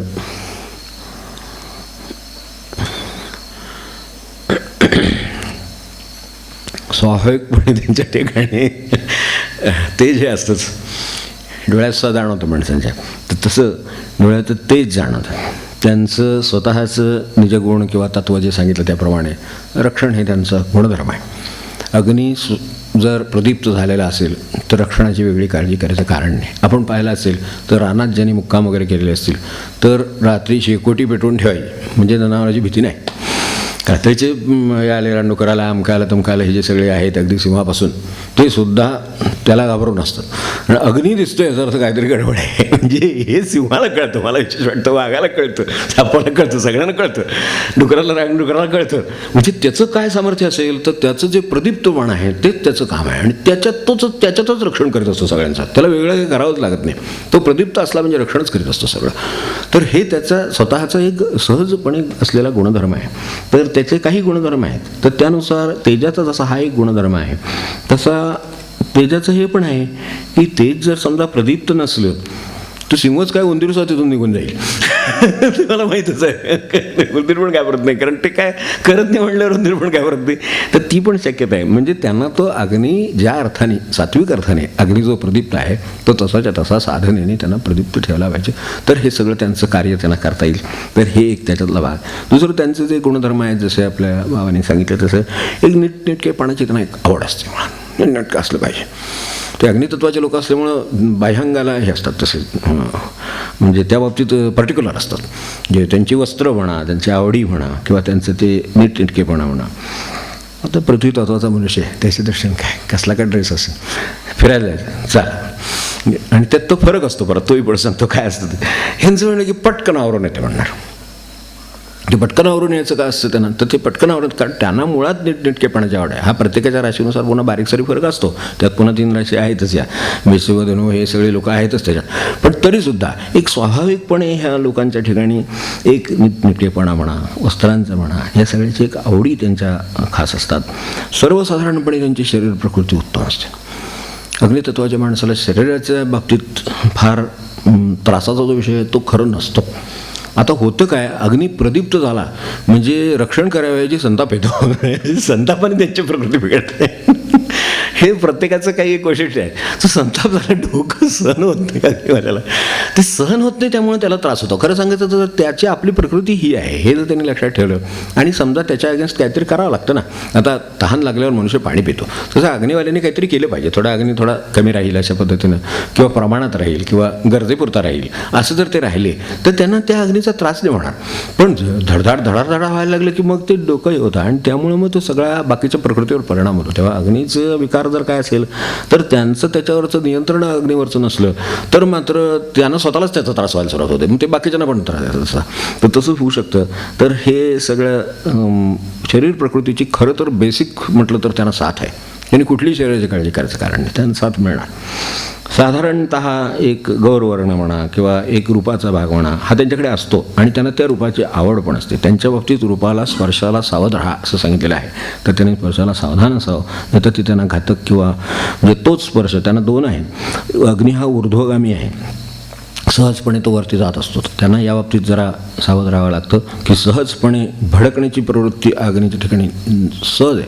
साधी आपण आकाडीतली काडी पेटवतो तर झटकन वर जाते, आपल्याला सुद्धा ती बोटाला भाजू शकते. एवढं त्या साध्या आगपेटीतल्या काडीत आहे. माणसाकडे काय आगपेटीतली काडी आहे एवढी, तर ती एवढं करू शकते, माणसाकडे काय असू शकेल. तर त्यामुळे त्याला किती सावध राहावं लागेल, तर त्याला अग्नीला स्वतःला या बाबतीत सावध राहावं लागतं. तर आणि आता ह्या सावधानतेचं जसं मी म्हटलं की नीटनेटकेपणा आहे, किंवा वस्त्रांच्याबद्दल आहे, किंवा एकंदरीत शरीर प्रकृतीचं हे आहे, तर तसं आपल्याकडे अग्नीच्या बाबतीत त्यांचं डोळ्यामध्ये त्यांचं हे असतं, नेत्रामध्ये त्यांचं सामर्थ्य असतं. ते नेत्र हे पाहण्याचं आणि ते अग्नीचं स्वरूप असल्यामुळे आपल्याकडे शेवटीसुद्धा काय होतं, आपण डोळ्यात बॅटरी मारून बघतो. जे आश्चर्य आहे की जी बॅटरी मारतो ती सुद्धा अग्नीच, आणि जो अग्नी दिसत नाहीसा झाला तो इतकी अग्नीची आपली सांगड आहे. खरं सांगायचं तर प्रत्येकाचीच आहे. शेवटी मनुष्य त्याच्यावरच ठरवतो ना, तुम्ही बोळावर शेवटी ठरवतो की आता काय डिक्लेअर करावं का नाही करावं, हे सुद्धा तिथेच ठरणार. तसं तितकं त्याचा संबंध आहे त्याच्याशी. आणि डिक्लेअर करणार कोण ठरवतं शेवटी, पुन्हा त्यानंतर बॅटरी घेऊन या, हा ठीक आहे, जर थांबा, जर थोडंसं अजून जर काय केलं, पंपिंग केलं, अमकं केलं, धमकं केलं, तर परत डोळ्यातला अग्नी पुन्हा व्हायला लागेल, बुबळ दिसायला लागतील, आणि अग्नी प्रदीप्त होईल. तर त्यामुळे त्या अग्नीचा संबंध नेत्राशी चक्षो सूर्यो जायत, एकदा सूर्य शांत झाला की संपलं, काय नाही मग. तर त्यामुळे तसं या स्वरूप याचं साधारण असतं. एक त्यांचा एक पारक किंवा ओळख यासाठी. तर त्यामुळे त्यांच्या बाबतीत नेत्र हा विषय सावधानतेचा आहे, नेत्र हा विषय उपयोगाचा पण आहे. आपण बघतो एखाद्याचं समजा रागीटपणे त्यांनी पाहिलं नसतं तरी आपल्याला कळतं काय कळायचं ते थोडक्यात. म्हणजे मग त्याचा त्रासही होईल, एखाद्याला त्याची प्रतिक्रिया पण होईल, काय व्हायचं ते पुढे होईल, पण त्याच्या डोळ्याने त्यांनी पाहिलं नसतं तरी ते माणसाला घेतलं. आता हेच संत कृपादृष्टीनं पाहतात. आता ती दृष्टी नाही का आणि ही दृष्टी नाही का, या दोन्ही दृष्टीचं. पण या दृष्टीनं पाहिलं तर माणसाला अस्वस्थता येते, दुसऱ्या दृष्टीनं पाहिलं तर तेच डोळे त्या माणसाला शांतता देऊ शकतात, आनंद देऊ शकतात, समाधान देऊ शकतात. हे सगळं शक्य आहे. पण ह्या नेत्रामध्ये ते सामर्थ्य आहे. तर ते लक्षात ठेवलं तर हे होईल. तेव्हा त्यांचा स्वतःचा संबंध या दृष्टीनं, उपयोग या दृष्टीनं, नाश करून घेणं किंवा विकास करून घेणं किंवा फायदा करून घेणं, दुसऱ्याचा उपकार करणं, जगावर साधन म्हणून करणं. तर त्यांच्या दृष्टीनं जर समजा हे स्वरूप घेतलं कृपादृष्टीच परत आपल्या लक्षात असेल ना, त्याला नका स्थान दिलं एवढं, तर ती सुद्धा दृष्टीला कृपादृष्टी म्हणतो आपण. कृपादृष्टी आमच्यावर ठेवा म्हणजे काय, आणि ही दृष्टीच की ज्या दृष्टीनं मनुष्याला एकदम घाबरतो, अस्वस्थता येते, काय ते होतं, त्याला तर त्रास होतो, तर ती पण दृष्टीच. तेव्हा ह्या 2 दृष्टीमधला फरक लक्षात ठेवला तर तेच साधन आहे, तेच साध्य आहे. ते दोन्हीचंही काम त्याच्याकडेच आहे आणि त्याचं वैशिष्ट्य त्याचं आहे. आता ह्यांना एक साधारणपणे ह्या लोकांची जी शक्ती आहे त्यांच्या पायात असते. अग्नितत्वाचे लोक आहेत ना, पायामध्ये त्यांच्या ताकद असते. तर त्यामुळे त्यांना एक स्वाभाविकपणे पायी चालण्याची आवड असते. फिरायला जायचं उद्या झालं, वास्तविक पृथ्वीतत्वाचा माणसाचं खरं काम त्याचं ते चालण्याचं आहे. पण जर जायचं झालं तर ते हे म्हणतील चला की लगेच ते चपला घालून निघाले. चालत त्यांना किती फिरायचा कंटाळा नसतो साधारण. हे जे लोक आहेत कितीतरी पायी फिरतात. पायी फिरण्याची त्यांना मूलतः आवड आहे. जर तत्वाचे लोक असतील आणि त्यांनी पायी फिरावं, त्यांच्या हातून ते काम पण जास्त होतं. पायी जाण्याचं त्यांना सहज शक्य असलेली विद्या आहे, कारण त्यांची शक्ती त्या पायामध्ये आहे. आणि त्यामुळं त्यांना त्यांच्या बाबतीत त्यांनी म्हणून हे लोक बघा अग्नितत्वाचे लोक आहेत ना, त्यांच्या म्हणजे जी सर्वसाधारण शक्तीसुद्धा त्यांच्या पायात आहे. हे जास्त सर्वांच्या हातात असते, कोणाच्या डोक्यात आहे. तर हे जे सगळ्या शक्तीची स्थानं आहेत शरीरामधली, तर सर्वात शक्तीचं स्थान यांचं असेल तर पायामध्ये आहे. तर ते त्याचा त्यांना उपयोग होतो. त्यामुळे ते पायी कितीही चालू शकतात, त्यांना चालण्याची आवड असते. अशा तऱ्हेचे हे वेगवेगळ्या परिक्रमा आहेत किंवा हे आहेत किंवा हे वाऱ्या आहेत, अशा गोष्टी करणं हे त्यांना खरं सहज शक्य असतं. आता साधन म्हणून त्यांनी ते करावं, या त्यांना उपयोग जास्त होतो. ही त्यांची सगळी वैशिष्ट्य आहेत, दुसरं काही नाही. तर त्यांनी या दृष्टीनं बघावं. आता दुसरं, आता जसं मगाशी सांगितलं की रूप म्हणा किंवा गौरपणा म्हणा, हे जे सगळं त्यांची वैशिष्ट्य आहेत, तसंच त्यांना ती अँगल असल्यामुळं त्यांनी चित्रकलेत लक्ष घातलं या लोकांना, त्याचा त्यांना उपयोग जास्त, त्यांना लवकर साध्य होणारी गोष्ट आहे. थोडंसं चित्र काढलं तर त्यांच्याकडनं चांगलं येईल. आता हा ज्याच्या त्याच्या शरीर प्रकृतीचा किंवा आवडीनिवडीचा प्रश्न आहे, पण तरीसुद्धा अनुकूलता कशात आहे. आता काढायचं झालं चित्र तर त्यांनी देवाचं चित्र काढलं किंवा रांगोळी काढली तर त्याचा उपयोग जास्त होणार, त्यांना स्वतःला पण होणार. काय करायचं हे पुढे मी याचं डोळ्याचं नेत्राचं जसं सांगितलं तसंच ते आहे, तेवढं लक्षात ठेवलं तरी चालेल. आणि त्यांना मार्ग आणि अडचणी कोणत्या आहेत, तर काय होतं की अग्नितत्वच मुळात अनेक तत्वाबद्दल एक जाता जाता महत्त्वाची गोष्ट सांगायची राहिली, ती सांगून टाकतो. फार पूर्वी एकदा उल्लेख केला होता, अमुक तत्वाचा माणूस आहे म्हणजे की त्याच्यावर काही शिक्का मारला की तो अग्नी म्हणजे सतत आपला फिरतोय सगळीकडे, तिथं आगच आहे असं काही नसतं. काही पृथ्वी तत्वाचा माणूस जमिनीवर बसलेला असतो असं काही नसतं काही त्याचं. तर त्याच्यातलं आधिक्य आहे, त्या तत्वाचं आधिक्य लक्षात ठेवावं. सगळी तत्वं प्रत्येकामध्ये आहेतच, फक्त त्याच्यातलं 20-20-20-20 जे काय प्रमाण असेल तर हे 4 तत्व असतील तर त्याच्यात ते 40 असतं असं. हे 3 20-20 आणि ते एकदम 40 असं 60-40 असं होतं ते. त्यामुळे त्याच्या ठिकाणी ते त्या तत्वाचं आधिक्य दिसतं. बाकीचे काय चालत नाहीत का. पण ह्यांना एक सहजपणे बाहेर निघायचं म्हटलं की तेच आपल्याला चालायला सुरुवात करतात. आणि बाकीच्या तत्वाचा माणूस असेल तर तो गाडी आहे का, इकडे कोण आहे का, सोडायला आहे का, हे आहे का, फरक राहतो त्याचा. तो बघतो काय वाहन आहे का, कुठं निघते का, आणि जायचं तर गाडीवरून जाऊ असं त्याच्या डोक्यात असतं. चालायचं म्हटलं की जीवावर येतं. हे चालतो, आता सगळेच चालतात, तसं काय त्यात वैशिष्ट्य नाही. आधिक्य आणि कल हे कुठे आहेत, तर ह्या माणसाचा आधिक्य कल हात चालण्याकडे, तर तो त्यामुळे त्याचं म्हणणं की आपण चालतच जाऊ, तर असं त्याच्या चालण्याकडे. आणि चालणं त्याला काय वाटत नाही. मी त्या दृष्टीने चालत राहिला तर समजा एक मैलवर गेला, तो जलवाला पृथ्वीला घ्यायला येतो, म्हणतो किती लांब आहे असं वाटतं त्याला. हे म्हणतो काय आत्ता तर चालायला लागलो आपण, म्हणजे 1 मैलच चाल, याची इकडे प्राणघाटाशी येतात. ते अर्धा मैल झालं तरी त्याला जेवावर येतं, बाकीच्यानं ते त्याला काही येत नाही. त्याच्या दृष्टीने 1 मैल झालं तरी वाटतं. आणि त्यामुळं अगदी चौकात इथं गाडी काढून जाणारा कोण आणि चौकात चालत जाणारा कोण, याच्यात तुम्हाला फरक कळेल. मूलतः हे आहे त्या तत्वाचं, तो हे आहे अनुकूलता आहे त्याला ते, आणि सहजपणे तो चालत जाऊ शकतो. तर हे त्याच्या पायात शक्ती आहे. आता त्याला अडचणी अवघड कोणता आहे, तर ह्या लोकांनी आता ही वारी केली तर ह्यानं ती सहजपणे जाणार, कारण ते आल्याचं त्यांच्या दृष्टीने काय नाहीच आहे. तर त्यामुळे ते करू शकतात सहज.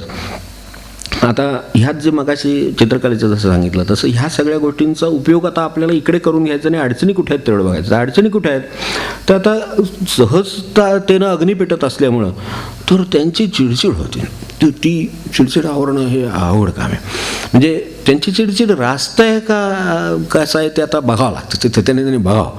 पण ती चिडचिड होण्याची प्रवृत्ती आहे, तर त्या प्रवृत्तीमुळं त्याला एकच करावं लागतं की क्रोध योग्य आहे का हे त्याला सारखं लक्ष ठेवावं लागतं. कारण अग्नीचं असल्यामुळं गरम लागणारच, ते ठरलेलंच आहे. अग्नीच आहे तो गरम लागला, ह्यात काही वैशिष्ट्य नाही आहे, तर ते गरम आहेच. फक्त आता ते गरम आहे त्याच्यावरती आपल्याला पोळी करताय, भाजता येते, भाकरी भाजता येते का, तर झटका बसतोय हे आता त्यांनी बघायचं. तर ते त्यांचं काम आहे, कारण झटका बसला तर त्यांनाही त्रास आहे, इतरांनाही त्रास आहे. आणि जर त्यांनी पोळी भाजून दिली, त्याच्यावर भाकरी भाजून दिली तर लोकांना उपयोग आहे, आणि त्याचं स्वतःलाही त्याचं दान झालं. तर त्याचा जो अग्नी आहे त्याचा उपयोग कसा करावा, तर क्रोध असेल तर आरावा. आता ते क्रोध आलाच समजा, आता ह्या लोकांना चटकन एकदम क्रोधाविष्ट होतात. मी सांगितलं ना, ते अग्नीचं भानगडच अशी आहे मुळात, की संतापले म्हणजे एकदम काय नाहीच पुढं, असं म्हणजे काय बोलूच नाही त्या क्षणी, असं असतं. म्हणजे बोलायचं नसतंच, तर त्या क्षणी काही बोलायचं अंतर आहे. थोड्या वेळाने काय होतं, धड धड धड धड धड धड आपण लाकूड पेटलेलं बघतो का नाही, धाड धाड धाड धाड पेटतं, पण ते धाडधाड तसं शेवटपर्यंत पेटतच नाही कधीच.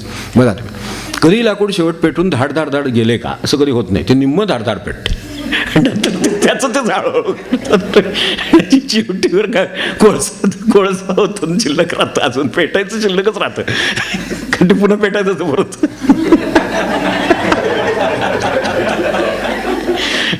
पहिल्यांदा पेटत धाडधाड का, पुढं काय नाही, पुढं आनंदच असतो. मी नंतर असं वाटतं की हेच लाकूड होते का असं वाटावं.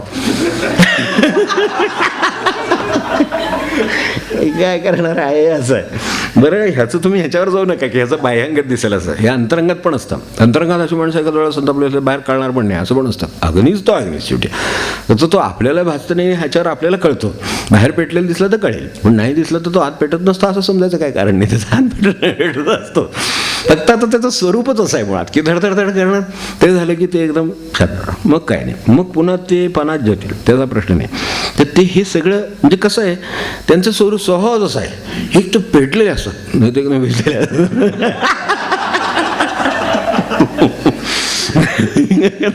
काही नाही, त्यांच्यापासून कोणाला त्रास नाही, सगळ्यांना मदत, काय प्रश्नच नाही. पण पेटले की मग घरच्याच मदत नाही करणार अजिबात, असं करू शकतात ते. एवढं ते ॲग्नीचं सामर्थ्य आहे.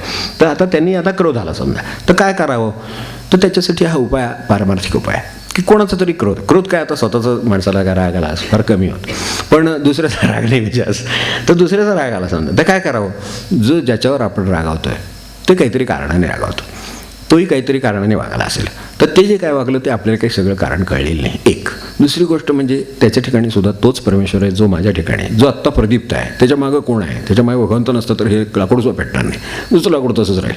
त्याच्या मागं भगवंत असल्याशिवाय ते पेटूही शकणार नाही, कारण तत्व शेवटी मूळ भगवंताचा देत आहेत ना, ते काय असेल ते असं, पण ते त्यामुळे ते आहे.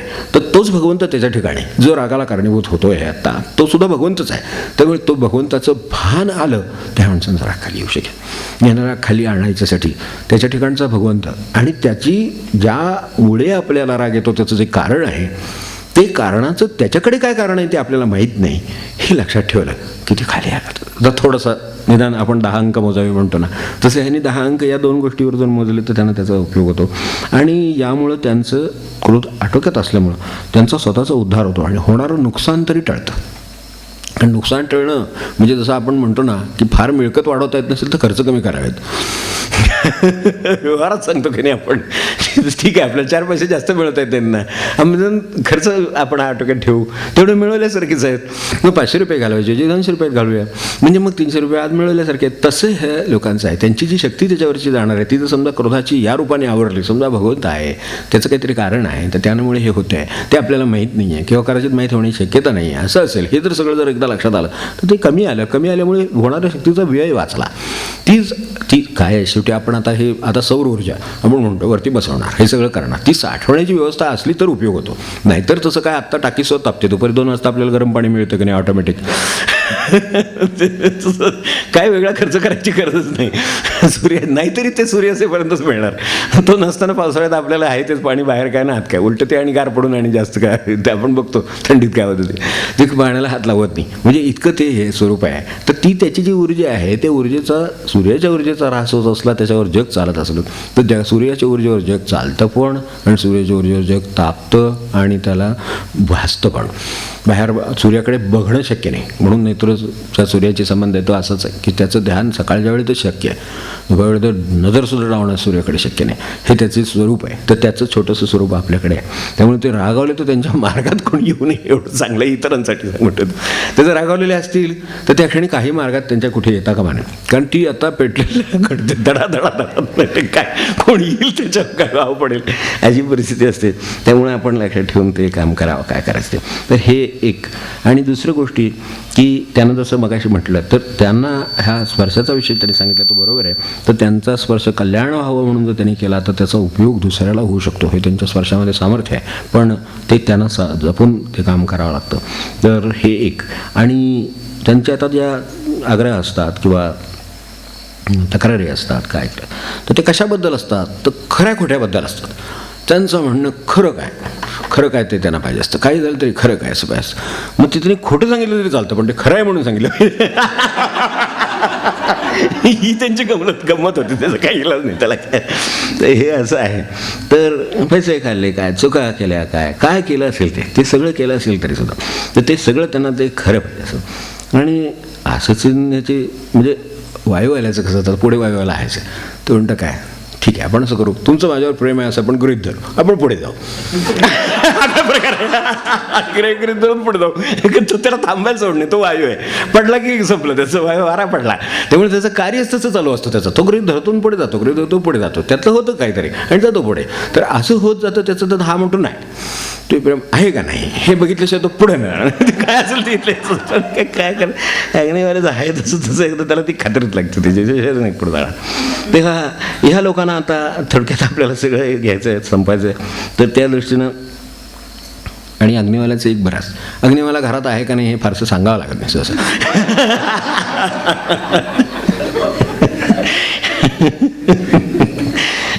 हे कळतच असतं. भांडी असतील, हे असेल, आवाज असेल, भांडं असेल, बोलणं काय तरी रूप, त्याचं अस्तित्व वेगळं, अग्नीचं अस्तित्व हे वेगळं काय त्याचं त्या कळतच ते. तर त्यामुळं या बाबतीत त्यांचं म्हणजे ते ओळखता येणं आणि फरक पडणं. तर आणि त्यांचा तो इतका अग्नीचं मगाशी सांगितलं तसं ना की भेटतील दिसतील तशातला फरक असतो की भांडतील अग्निवाले एकदम भांडायला भांडतील. थोड्या वेळानं ते विजलेलं असतं कारण ते अग्नी काय असं तरी राहत नाही. मग त्यावेळेला एकदम गप्पा मारतील एकदम आणि दुसऱ्या क्षणी विसरून सगळं झोपून पण जातील. त्यांचं वैशिष्ट्य आहे ते ह्याला वायू आलेलं डोक्यात सारखं चक्र सुरू, त्याला झोप लागत नाही.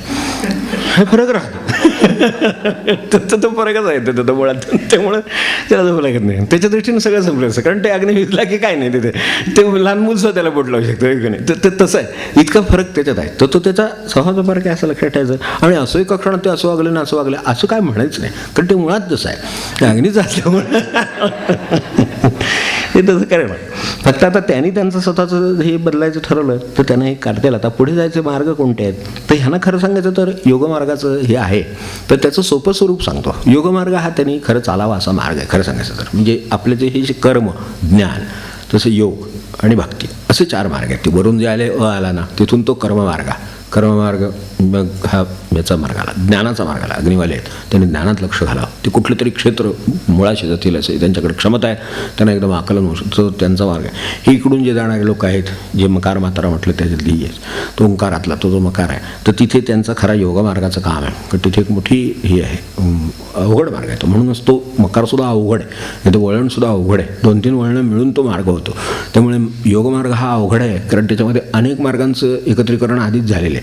जे ह्याच्या दृष्टीनं करण्याच्या दृष्टीनं कठीण म्हणून आपण बघा तुम्ही ओंकार काढताना अनेकदा हे जमतं पण हे जमत नाही पुढे जे आहे ना असं ते इतक्या प्रकारचं काढतात लोक की योगमार्ग किती कठीण आहे ते त्यावेळेला कळतं. माझ्या ते व्यवहाराला लक्षात आलेले काय झालं ते की योगमार्ग कठीण का पडतो. बघा तुम्ही ओम काढायला सांगा कोणाला 100 प्रकारचे ओम निघतील त्याच्यातनं. त्यातला असारखाच असतो व का अर्धचंद्र टिंब त्यातही काय फार फरक नसतो. असतो तो फरक असतो. इकडनं सुरुवात करतो इकडनं सुरुवात करतो मधनं सुरुवात करतो. योगमार्ग थोडा अवघड आहे तो त्यांचा मार्ग आहे तो. ते अग्निवाले बरोबर करू शकतात हे काम. तर त्याच्यातलं तर योगमार्गाचं स्वरूप त्या ओंकारातल्या मकार मात्रेसारखं आहे. ते असं जे करायचं काम आहे ते तिथे काय करायचं नक्की कशाची लांबी किती पाहिजे अची आणि खालच्या वकार आणि उकार ह्याची लांबी रुंदीचं प्रमाण ठरलेलं आहे. ते जेवढं वरून खाली येणार तेवढंच खाली निकडून जाणार. हे प्रमाणाची काहीतरी आहे. ह्याचं काय प्रमाण सांगायचं नक्की ते काहीच सांगतात नाही. असंही येतं असंही जातं ना असंही जातं आणि हे परत पुन्हा आणि फिरवतात काय लोक त्याचा गोळा करून परत आणि त्याच्यावर काय करतील हे सांगतात नाही. हे योगमार्गाचं काम असं आहे. ते योग त्यांचा मार्ग आहे हे बरोबर आहे. फक्त त्यांनी एक लक्षात ठेवावं त्याच्यापेक्षा की मदत करीत असा. योग म्हणजे जोडणे. योगाचा साधा अर्थ आपल्या बाबतीत काय आहे की जोड युज. ते युज धातू हा भगवंताशी जोडलं जाणं त्याच्यासाठी जो मार्ग सांगितला तो योग मार्ग झाला म्हणून त्याला योग मार्ग म्हटलं.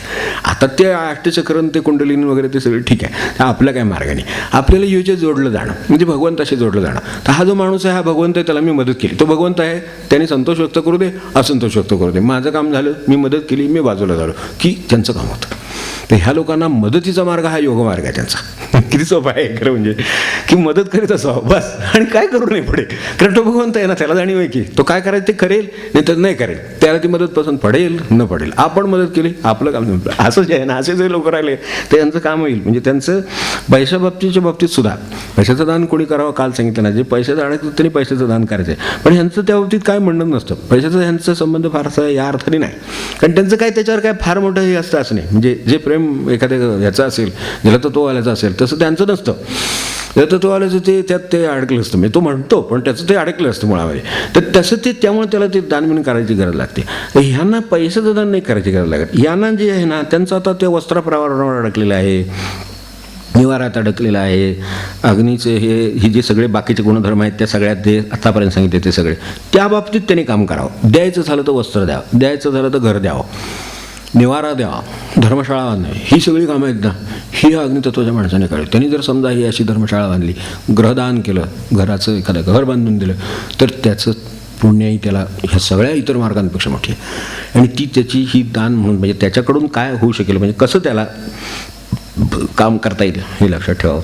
तर हे सगळं दानाच्या मार्गाने त्याला हे, आणि हा योग आहे, हा योग हा इतरांशी ज्याचा म्हणून संबंध आला त्याला मदत करण्याचं धोरण ठेवावं. हे अगदी सोपं सार अग्नितत्वाचं सांगतं. थांबायचं, पुढे जायचं परत म्हणून. तर त्यांनी फक्त एकच, जो संबंधात आला त्याला फक्त काय मदत मी करू शकेन, हा त्याचा योग मार्ग, आणि ती शोधावी. आणि जर मदत करण्यासारखी असेल तर काहीही आपलं म्हणणं नाही असं सांगून आपल्या मार्गाने पुढे जावं. कारण मदतीची जगाला कुठे ना कुठेतरी कसल्या तरी रूपाने गरज असतेच. कोणाला शब्दाने असते, कोणाला याने असते, कोणाला काय कशाने असेल. जी मदत शक्य आहे त्याला ती करावी वेळेला, आणि त्यांनी ते थांबवा. तर हे या लोकांचं काम होतं. आणि त्यांना हे वेगळं ह्या बाकीच्या गोष्टी कराव्या लागत नाहीत, त्यांच्याकडून एवढीच अपेक्षा आहे. तर ती त्यांनी केली तर त्यांचं साधन झालं. आता आपण शेवटचं बघू की हे वायुतत्वाचे लोक आहेत, तेव्हा त्यांचं सर्वत्र संचार असत राहणं त्यांचं कामच आहे. वायूचा संचार हा असतो, त्याचा निजगुण म्हणतात तसं तो स्वतःचा गुण, त्याच्या अंगात असलेली सहजता ही आहे की तो सहजपणे फिरत राहिलेला आहे, त्याची सहजता आहे. त्यामुळे त्याच्यामध्ये काही हे नाही. तो का फिरतो ते त्यांनी लक्षात ठेवावं. मात्र तो फिरत का असावा, तर दयेसाठी फिरत असावा.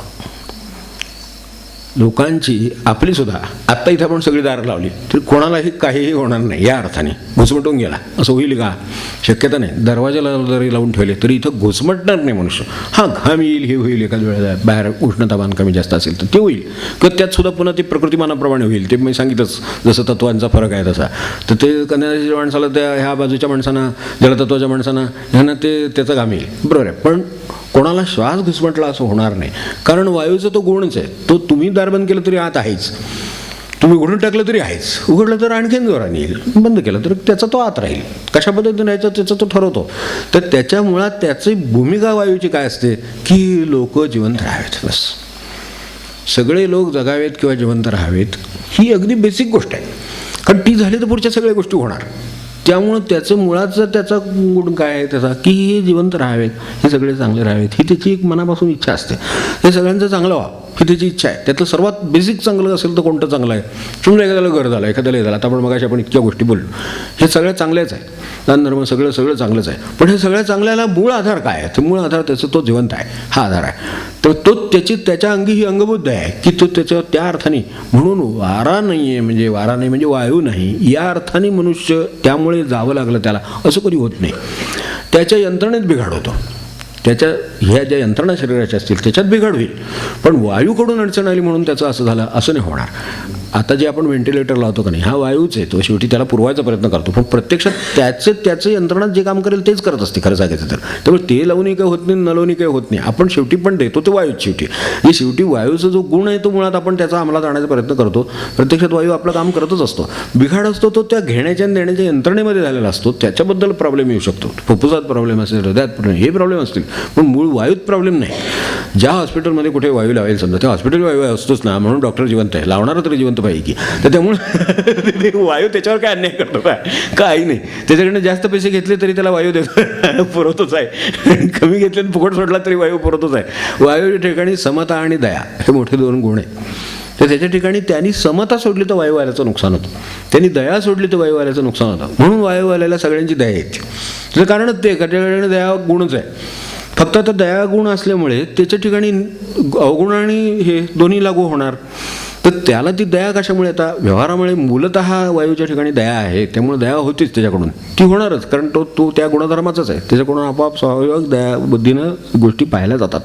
त्याच्याकडून स्वाभाविकपणे हा दयेचा हा बेसिक उपकार आहे वायूचा हा. तर वायूचा बेसिक उपकार त्याच्याकडून होतो, हे बरोबर आहे. फक्त त्याचे स्वतःची अडचण कुठे आहे, तर वायू, आपण जे शब्द बोलतो ना ते वायूचं स्वरूप आहे ना.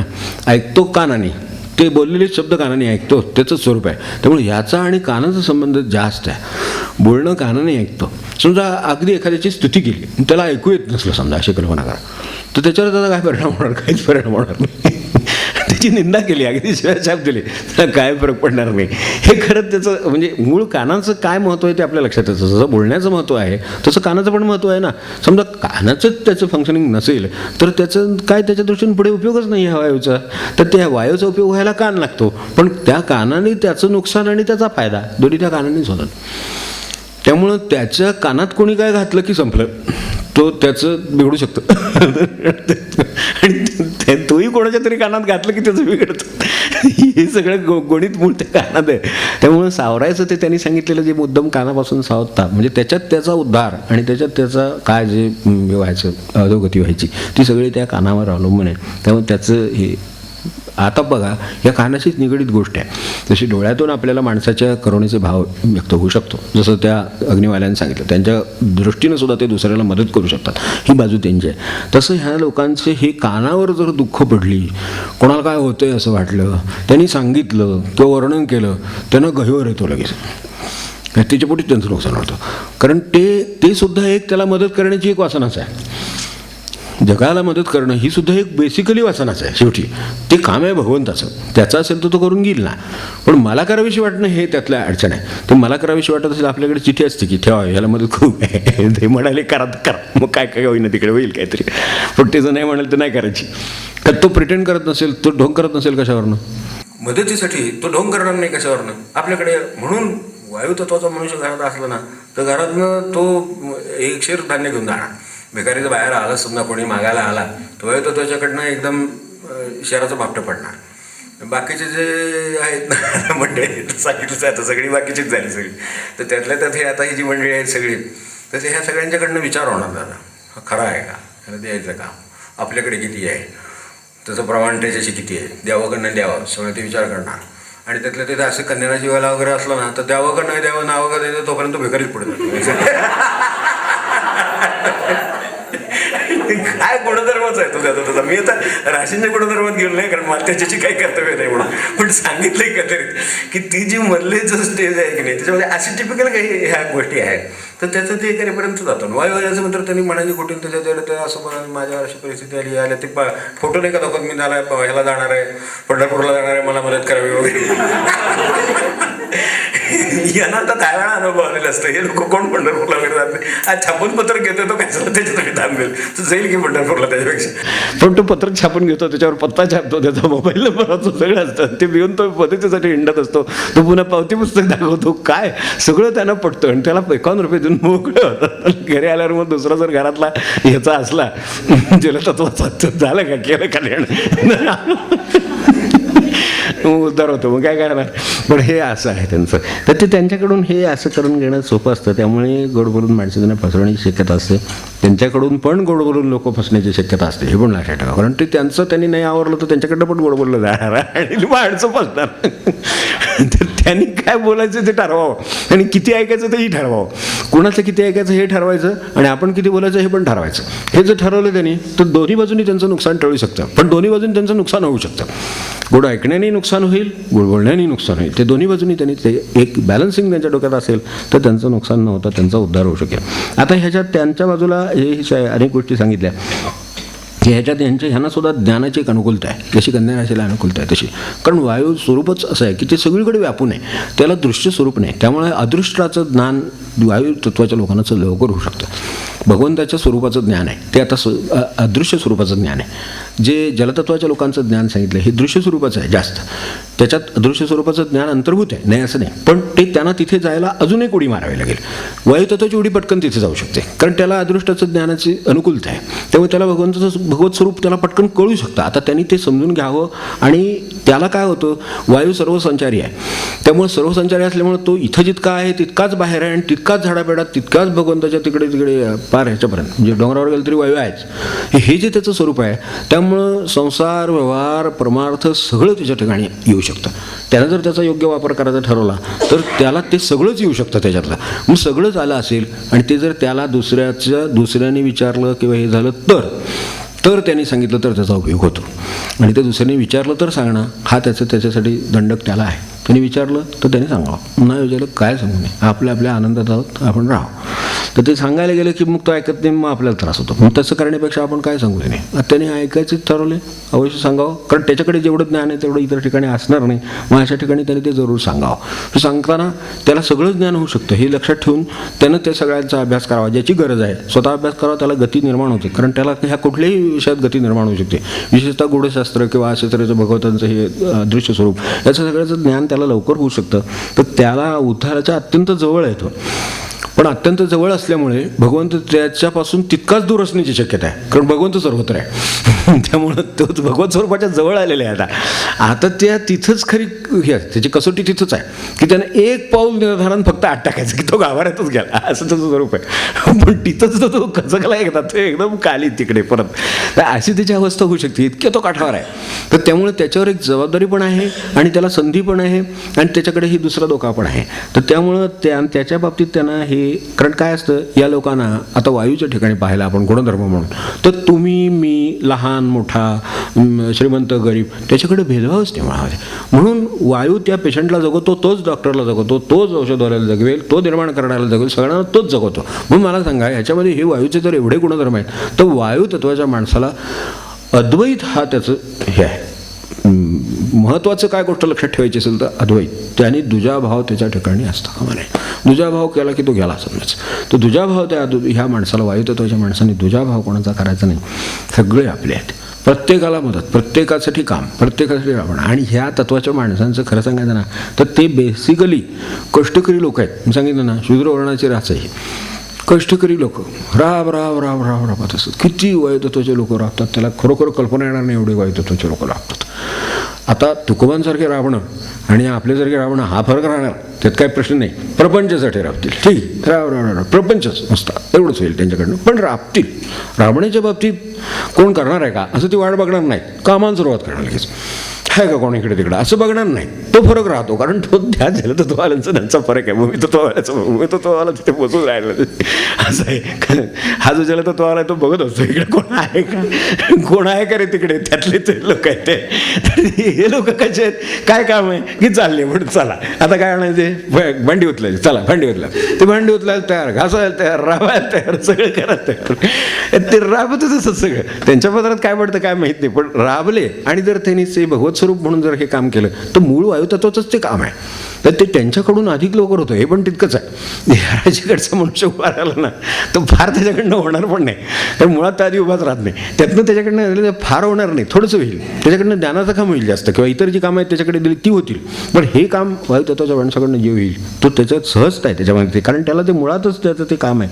म्हणून मला नाही का तुकोबांसारखी माणसं प्रपंच सुद्धा किती राबवले त्यांनी, म्हणजे करिता सेवा कुटुंबाची तो अभंग नाही का की थकलो, विठ्ठलाला म्हणली बाबा थकलो मी आता, या कुटुंबाची सेवा करून करून थकलो, या बायकोसाठी करून थकलो, मुलांसाठी करून थकलो, हे व्यापार करून थकलो बाबा, असं म्हणायची वेळ त्यांच्यावर आली. म्हणजे काय राबले असतील ते काय मी थकलो म्हणणार, इतकी त्यांची मनाची स्थिती आहे. तरीसुद्धा त्यांना हे म्हणायची वेळ येते. असे हे लोक राबत असतात. फक्त त्यांनी एवढं लक्षात ठेवलं, हे राबताना दुजाभाव नाही, दुसरी गोष्ट अपेक्षा नाही, कशाचं काही अपेक्षा न ठेवायला राबले ना तर त्यांच्यासारखं यशस्वी कोण नाही. कारण ते अगदी जवळ आलेले आहेत. आता भगवंत असंच राबत असतो, त्याच्या जवळचे लोक आहेत ते. त्याच्या ठिकाणी अगदी जवळ काय असेल तर नेक्स्ट आता वायुतत्वाच्या पुढे फक्त शून्य राहिलं, मग काय नाही. शेवटी हे लोक शेवटी एकांतात जातात सर्वसाधारण, त्यांची प्रवृत्तीच तशी आहे. कारण ते तिथे आलेले आहेत. आता ते खूप राबतील आणि म्हणते आता मला काही नको असं म्हणल्यानंतर ते शांत निवांत बसतील. समाधीला मनुष्य जसं असतो ना तसं ते शांत एकांतात राहू इच्छितात. हे त्यांचा मूळ प्रवास असा आहे तर ते तिथे जावेत. आता त्यांच्याकडे इतक्या गोष्टी ह्या असतात. यातले जे आता उदाहरणार्थ ह्यांचं हे कोण म्हणजे स्वामी कोण, तिकडे कसे हे स्वामी आहेत सगळे अवतार, राम अवतार आहे. अग्नितत्वाच्या माणसानं तो बसलेला जाईल तर त्याचं काम ते तिथेच आहे. तर त्याचं अग्नितत्वाच्या मगाशी जसं बोललो ना, तर त्याचं ते रक्षणाचं कार्य आहे ना, तर ते त्यालासुद्धा त्या रूपाचं आणि शीलाचं रक्षण करावं लागलं. म्हणून सीतेसाठी एवढं त्याला उद्योग करावा लागला. तुम्ही बघा मगाशी सांगताना विषय राहिला म्हणून आत्ता सांगतो परत एकदा की राम त्याचा अवतार आहे ना, त्या युगाचा अवतार आहे. युग प्रत्येकाच्या ताब्यात एक अवताराचं काम त्याच्या त्या युगाप्रमाणे आहे. तसं रामाच्या ह्या अग्नितत्वाच्या माणसांच्या बाबतीत राम जन्माला आला आणि त्यांनी ते युग चालवलेलं सगळं, त्याचा तो प्रतिनिधी आहे. म्हणून अग्नितत्वाच्या माणसांना ही रामाची उपासना ही होती, फलित होते एकदम. तर ते तसं होतं आणि ते बघितलं ना, म्हणजे शक्ती पायात असते. ते राज्यावर बसायचा पण शक्ती पायात, त्यामुळे वनवासात जावं लागलं. किती चालला असेल राम ती ह्याच्यापासनं खूप अयोध्या कुठे आहे आता, मग आपल्याला ते स्टेशन अयोध्याच माहिती फक्त. तर तिथे ते चाललेलं आहे. ते तिथून चालत त्या सगळ्या त्या काळातल्या त्या झाडीतून जंगलातून तो पार लंकेपर्यंत चालत. पायात शक्ती काय असेल बघा. आणि त्या रक्षणासाठी म्हणजे ते शीलन रूपन ते अमकन दमकन ते काय त्याचं जे प्रतीक आहे त्याच्या रक्षणासाठी, त्या भूमिमातेच्या रक्षणासाठी तो त्या रक्षणासाठी चालला.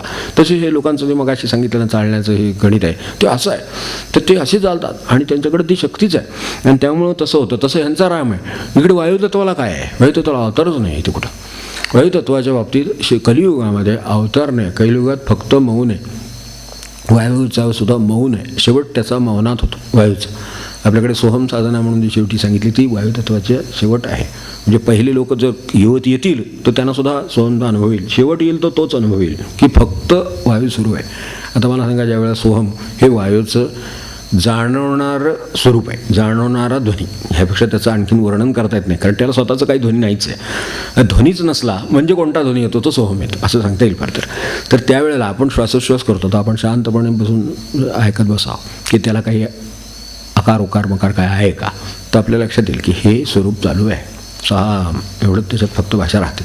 तर ते त्याचं स्वरूप आहे. म्हणून या युगात जर काय होत असेल तर कलियुगामध्ये, कलियुग यांचं युग आहे, त्यामुळं हे चंचलतेमुळं निर्माण झालेलं सगळं युग आहे. त्यामुळे ते सतत चंचल हा त्या युगाचा गुणधर्म आहे आणि ते शेवटी हाच चंचलता ते शेवटी येणार आणि ती इकडे विनाश करणार हे पण ठरलेलं आहे. कलियुगाचा शेवट पण त्याच्यात आहे. पण ह्या युगामध्ये हे अवतार कोणी आता येणं शक्य नाही. या युगात संत अवतार घेतील फक्त, बाकी कोणी निर्माण होणार नाही. कोणीही संत आपण आनंदाने मुक्त होऊ शकता. तर ते संतत्व मात्र ह्या सगळ्यामध्ये अवताराचं रूप ते संतत्वच आहे आणि त्याचा आपल्या दृष्टीने रूप नाम अवतार आहे. काय नाम हे त्या ओंकाराचं आणि त्या सोहमचं स्वरूपच आहे. आपण कुठलंही नाम घ्या, कलियुगात तेच अवतार आहे. महाराज जे म्हणाले ना ते आता कळतं की ते महाराज नामावतार असं होईल असं का म्हणाले. नाम हाच या युगातला अवतार आहे. म्हणजे काय तर ह्या युगामध्ये आता या अर्थाने भगवंताचा अवतार होणार नाही. म्हणून या युगामध्ये बौद्ध अवतार वगैरे वगैरे म्हणलं जातं. बौद्ध म्हणजे काय, नुसता बुद्ध, ज्याला जाणीव झाली आणि त्यांनी काही केलेलं नाही त्या अर्थाने, तो फक्त राहिला. आता त्याच्या राहण्याच्या अस्तित्वानेच काय होतंय ते होतंय.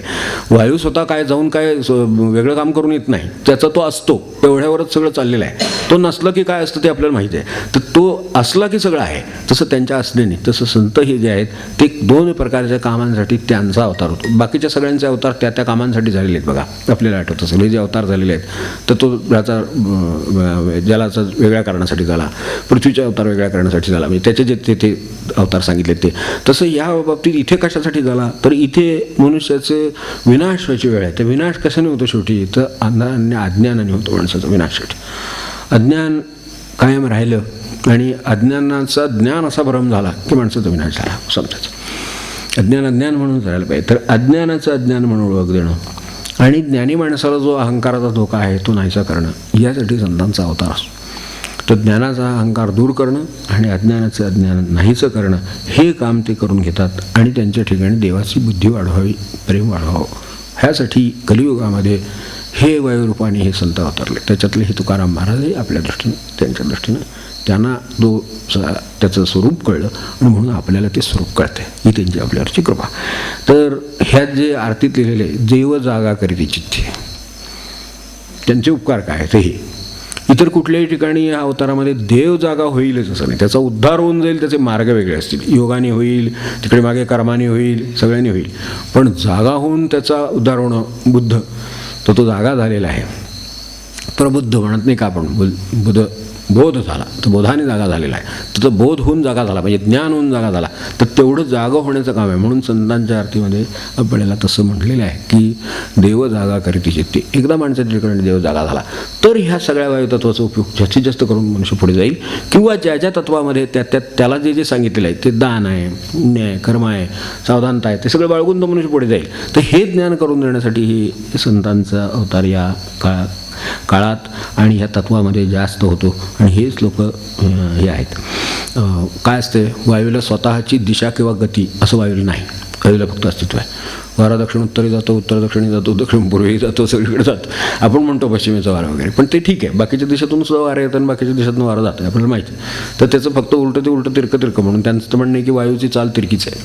तर त्यामुळे ते जे तिरपी चाल म्हणलेली आहे ते तसंच आहे. तो तिरका वायू जाण्याची शक्यता जास्त असते. आणि म्हणून त्याला व्यवस्थित चॅनलाइज होणं, म्हणजे वायुतत्वाची माणसं असतील तर ती चॅनलाइज झालेली असली पाहिजेत भगवंताकडे.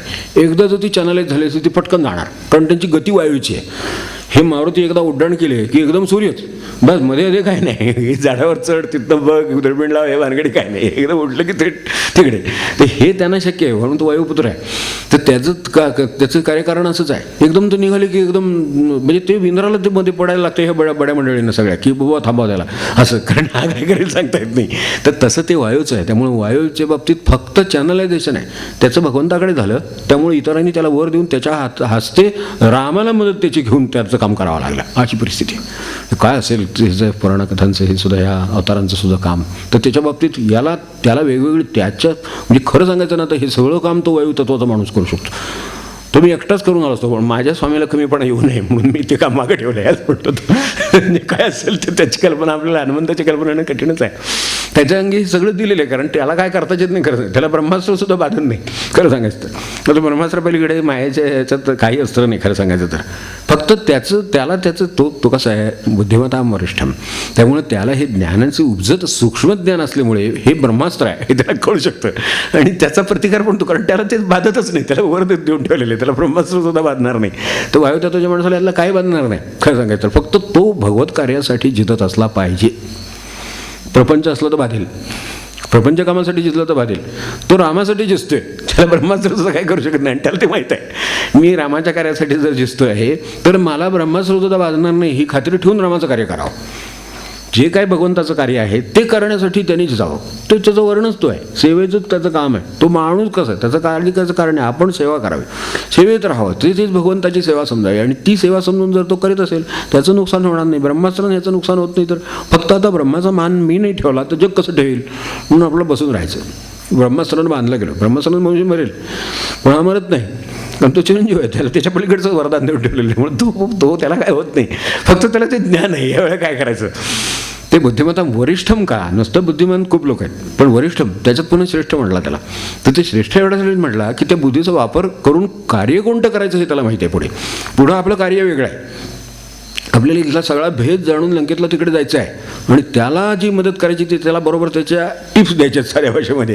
तर ते टिप द्यायला आपल्याला फार तिकडेपर्यंत जायला पाहिजे, आतपर्यंत. तेव्हा हे सगळं व्यावहारिक ज्ञान त्याच्यापर्यंत नेऊन पोचवता येईल. तर ते ज्ञान पोचवून द्यायला आपल्याकडे काय आहे दुसरं साधन, कुठं किती आत तरी किती जाणार तुम्ही ह्या सगळ्यात. म्हणून ते बांधून घातलं की अनायसे याची आपली एकदा गाठ पडेल काय ते बघून येता येईल. म्हणून ते बांधून घ्यायचं स्वतःला. म्हणजे त्याला ज्ञान काय कसं सुटायचं ते पण ज्ञान आहे त्याला त्याची अडचण काहीच नाही. खरं त्याला काय होऊ पण शकत नाही. पण त्याचं जर त्यांनी उपयोग हा सेवा कार्यासाठी केलेला असेल, भगवंत मानून केलेला असेल, धामाचं किंवा त्या देवाचं दास्यत्व करत असेल तर त्याला काही करता येत नाही. म्हणून तुकोबानं एवढ्या निंदा आणि हे सगळं सहन करून सुद्धा त्यांनी त्यांची वाणी अपवित्र केली नाही निंदेने. तर ह्या बाबतीत जसं कानाचं सांगितलं, जसं बोलण्याचं सांगितलं, तसं ह्यांना जसं गोडांनी त्रास होईल गोड बोलण्याने, तसं त्या निंदेने त्यांना क्रोध पण येऊ शकतो. पण त्या निंदेचा त्यांनी त्या क्षणी परिहार त्या क्रोधाचा करावा आणि तर ते हे लोक पुढे जाऊ शकतील. कारण त्यांना ही अडचण फक्त कारण त्यांच्याकडे स्वतःकडे निराकारापर्यंत सर्वत्र जाण्याची क्षमता आहे. तर आकाशात आता कोण जातो, आकाशी संचरे वायो, आपण आता ते मंत्र म्हणतो ना, तर त्याच्यासाठीच आहे. ते खाली कसे आलो ते त्याच्यात वर्णन आहे आणि आता परत कसं जायचं त्याचं दिग्दर्शन आहे. तर त्याच्यासाठी ते म्हणून ईश्वराचं साधन करण्याचे मंत्र म्हणून आहेत ते. आपलं त्याच्यावर बोलणं झालं का, मला काय आठवतं हां, तर ते जे काय झालं असेल किंवा शांतिमंत्र आहेत तर ते जे आहे त्याचं ते परत आलो कुठून आणि परत तिथे कसं जायचं आहे एवढा फक्त आपल्यासमोर प्रश्न आहे. आलो कुठून एकदा कळलेलं असलं म्हणजे कसं जायचं हे आता कळलं म्हणजे जायला सुरुवात झाली. ज्याच्या जातो त्याप्रमाणे त्यांनी जावं. जायचं ठिकाण एकच, शून्य जिथे आहे त्या अर्धमात्रेच्या वरती तिथे आपल्याला पोचायचं जाऊन. तिथे काही नाही, शून्य म्हणजे मोकळी. तर वायू हा तो संचारच करीत असतो, त्यामुळे तो तिथे चटकन त्या आकाशाकडे जाऊ शकतो, पोचू शकतो. आपापल्या मार्गाने आपल्याला जे कर्मयोग दिला, कोणाला ज्ञानयोग दिला, हे जे दिलेत ते त्यांनी चालले तर ते पण तिथेच पोचणार जाऊन. त्याने हे सगळे बदले प्रवास करून ते तिथे जातील. तर हे जर लक्षात ठेवलं तर या लोकांचं काम पण होईल. आणि त्यांना ही पथ्य आहे की त्यांनी भक्तिमार्गात राहावं, हे सर्वात चांगलं. कारण वायुतत्वाच्या लोकांना भक्तीशिवाय हे नाही, म्हणजे अनुकूल असं साधन नाही. इतर मार्ग साधनं आहेत पण त्यांनी नाही पडलं तरी त्याच्यात चालण्यासारखं आहे. त्यांनी युगात बिघाड होईल त्यांच्या मार्गामध्ये. त्यांनी भक्तिमार्गात राहावं आणि सतत सेवेचं काम करीत असावं, हे ठेवावं, बोलण्याच्या ऐकण्याची निंदेची सहनशीलता ठेवावी आणि जास्तीत जास्त मौनामध्ये राहायचा प्रयत्न करावा. ते जर बोलतील तर नुकसान होण्याची शक्यता आहे. चांगलं जर त्यांचं नियंत्रण त्याच्यावर नसेल, फिल्टर नसेल, तर जसं कानाला त्रास होण्याची शक्यता आहे. म्हणून ह्या लोकांनी कानटोपे वापरावेत साध्या भाषेत.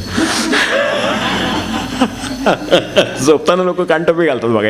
या तत्वाच्या लोकांना जर अनुकूल गुरु असेल समजा एखादा तर त्यांच्याकडून ते आपापच होतं.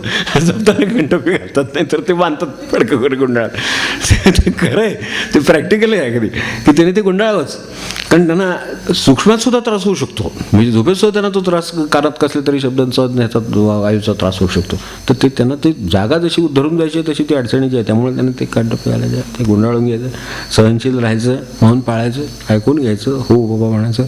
आणि आपलं कार्य काय मला रामाचं कार्य करायचं, समोर कोण आहे, विभीषण आहे, आमकाय तमकाय सगळे ओळखून बरोबर त्याप्रमाणे काम करायचं. हे त्यांचं कामच आहे. आणि ते करून पुन्हा काही नाही, परत त्यांची सेवाच केली म्हणायचं. हे त्यांचं जर जमलं, त्यांचं काम जमलं, ते उद्धरून जातील. तर आता शेवटचा मुद्दा हाच की ही काही 4 वॉटरटाईट कंपार्टमेंट नाही. 10:30 अधिकच 11:15 10:30 हां ठीक आहे, झाली पाहिजे, बरोबर आहे. तर झालं आता वेळ, थांबू आपण. आता उद्या फक्त सारांश बघू. आणि एक लक्षात ठेवू की मगाशी म्हटलं त्याप्रमाणे आधिक्याचा विषय म्हणजे प्रत्येकाकडे याच्यातलं काही नाही असं नाही. बोलतात सगळेच, वायुतत्ववाल्याचा फरक पडेल, पैशाचा विचार सगळेच करतात, जलतत्ववाल्याचा फरक पडेल, हे सगळेच चालतात, पण अग्नितत्वाचा फरक पडेल. तर हा जो फरक आहे तो त्याच्यात फक्त आधिक्य दाखवतो, एवढंच लक्षात ठेवावं. भेद या अर्थाने न्यावे, त्याला काय अनुकूल आहे, त्याला काय प्रतिकूल आहे, याच्यासाठी ही सगळी तत्ववार मांडणी आहे. आणि त्यानुसार मनुष्य तत्वात त्या जगत असतो. त्याचा त्याला मार्ग कळला तर स्वतःला बरं पडेल आणि इतरांना समजून घेणं सोपं पडेल. तसं तो का करतो हे आपल्याला लगेच कळेल, कारण त्याचं ते तत्वाचं तो गुण आहे म्हणून तसं करतो. आणि त्यांच्याकडून कार्य पण त्याप्रमाणे होत असतं. व्यवहाराला सगळ्याच कार्याची जरूर आहे. मला सांगा, व्यवहारात कुठलं कार्य नको आहे? आपल्याला जमीन चालणार नसलीच चालेल का? नाही, जमिनी पाहिजे, घर राहायला पाहिजे, पाणी यायला पाहिजे, लाईटी पाहिजे, सगळं पाहिजे. आपल्याला जेवणही व्हायला पाहिजे, हे सगळं. भूकही लागली पाहिजे. म्हणजे आता मला सांगा, जठर अग्नी तो अग्नीच आहे ना, तो प्रदीप्त असतो म्हणून भूक लागते. आपल्याकडे तुमचं काय आयुर्वेदाचं निदान आहे? अग्निमंद झाला, हे की नाही? अग्निमांदे आहेत. म्हणजे अग्निमांदे आलं तर साधं माणसाला अन्नपचन होत नाही. म्हणजे अग्निमंद होऊन सगळे शरीरात सुद्धा ही सगळी तत्वं आपापल्या परीनं जर नीट काम करीत असली तर संतुलन राहतं. मग मला सांगा, ही सगळी तत्वं नीट काम करायला पाहिजेत आपली, त्याच्यापेक्षा वेगळं काय असणार आहे? म्हणून आपल्याकडे जे पुरुष सूक्त म्हटलं ते तेवढ्यासाठीच म्हटलं. ते सगळे ह्या विराट पुरुषाचं ते वर्णन आहे, दुसरं काही नाही. तर त्याच्यामध्ये हे असं जे संबंध, एवढा संबंध विराट पुरुष मांडला तो एवढ्यासाठीच. आपलं सुद्धा तसंच आहे, शरीराचं स्वरूप जसं आहे तर ते सगळं त्यात संबंध आपण पुरुष सूक्त अभ्यासला तर आपल्या लक्षात येईल. त्याच्यामध्ये हे संबंध याचं सगळ्याचं वर्णन आहे. आणि आपल्याकडे तसंच आहे सगळी आहे. आपल्या शरीराची सुद्धा विभागणी या 4 तत्वामध्ये प्राधान्याने केलेली आहे की ह्याच्यापर्यंत, कमरेपर्यंत, गुडघ्यापर्यंत, कमरेपर्यंत, इथपर्यंत, इथपासून वरती, ही सगळी त्या तत्वांचे क्रमाने त्यांचं आधिक्य आणि हे दर्शवतात. ती सगळी वावरली पाहिजेत त्या ठिकाणी, फक्त ती योग्य प्रमाणात वावरली पाहिजेत. अग्नी प्रदीप्त झाला तरच माणसाला भूक लागेल, तो प्रदीप्त नसला तर भूक सुद्धा लागणार नाही साधी, एवढं आहे. मेंदूच्या बाबतीत तसंच आहे, इकडे हृदयाच्या बाबतीत तसंच आहे. तर हे सगळ्यांच्या फंक्शनिंगसाठी ह्या प्रत्येक तत्वाच्या कामाची गरज आहे. ह्याच्यातली आता हाडवेळ, समजा हाडा हा आपल्या अंगातलं पृथ्वी तत्व आहे. मला सांगा, ठिसूळपणा चालेल का त्याला? साधा हा ठिसूळ माणसाला साधा धक्का सहन होणार नाही, त्याचे हे होतात, क्रॅक जातात. म्हणजे याचा अर्थ पृथ्वी तत्व त्याच्यातलं भक्कम असलं पाहिजे, तर त्याच्याकडून हे भक्कमपणाने हे काम आहे.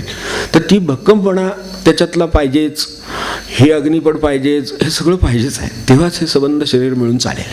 तर हे सगळं शरीर चालायचं ह्यातल्या प्रत्येक तत्वाची गरज पण आहे.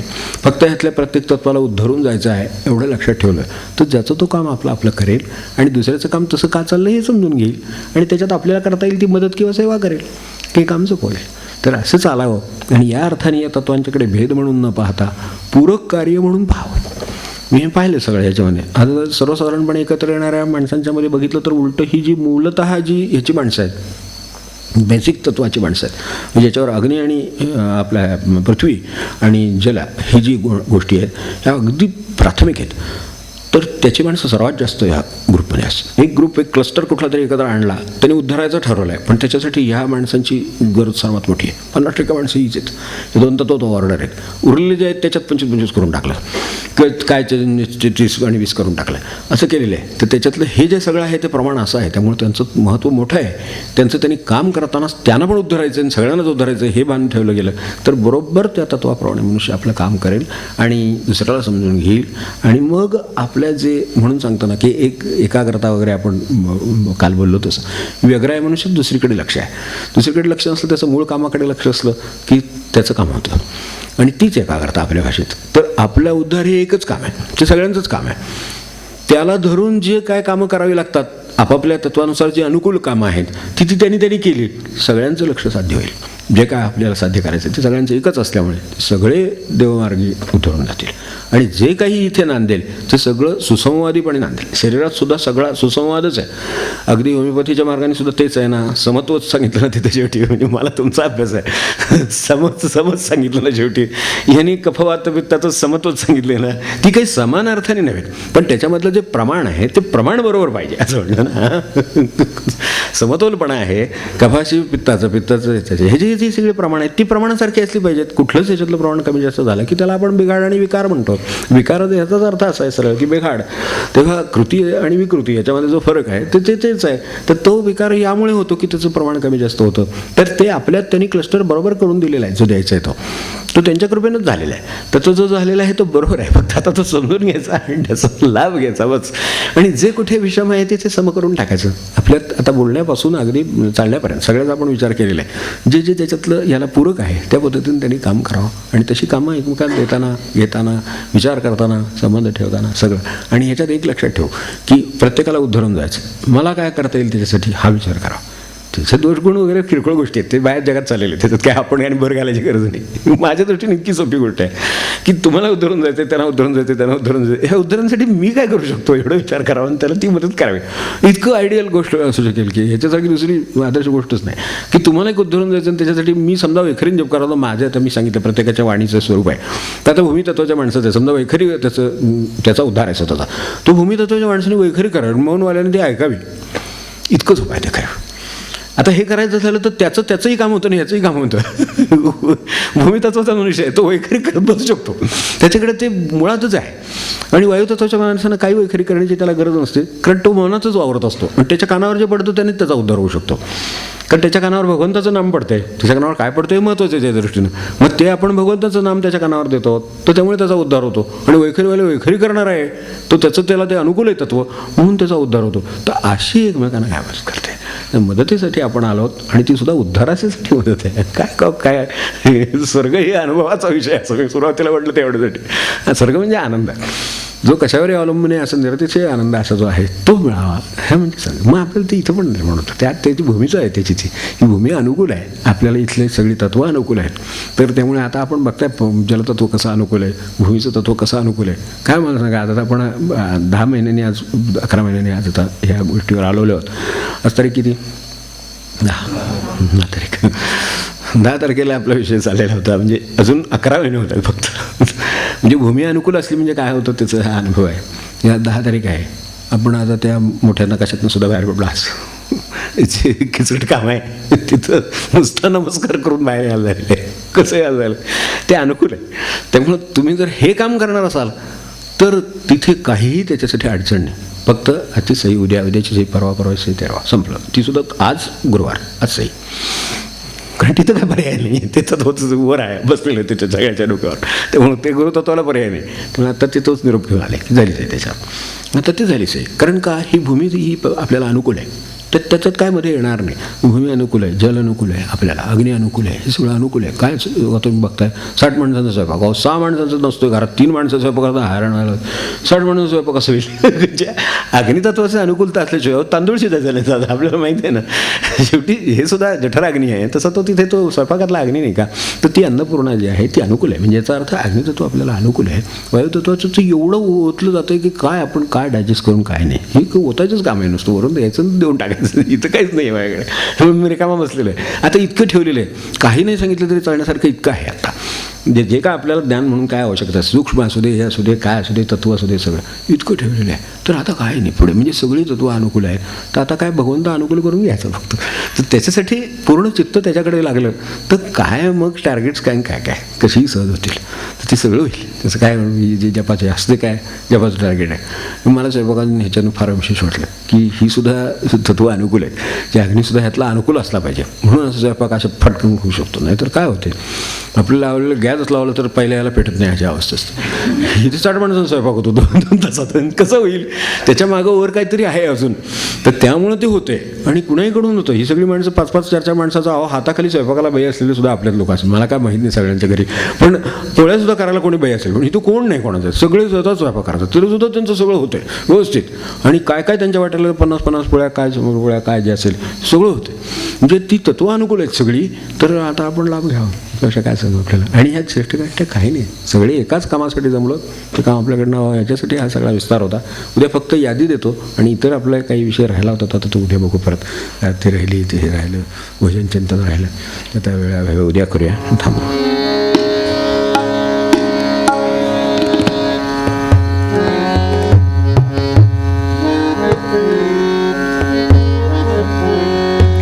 शिव हर रे शिव हर रे सांब सदा शिव शिव हर रे.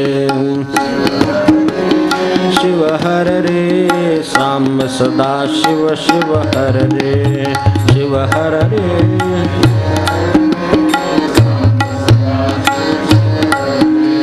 शिवर शंकर गौरीशं. शिवहर शंकर गौरीशं वन्दे गंगाधरमीशं. वन्दे गंगाधरमीशं.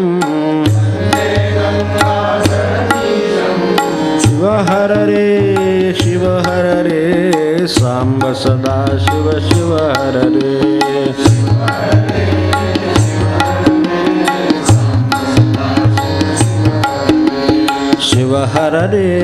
शिव हर रे सांब सदा शिव शिव हर रे.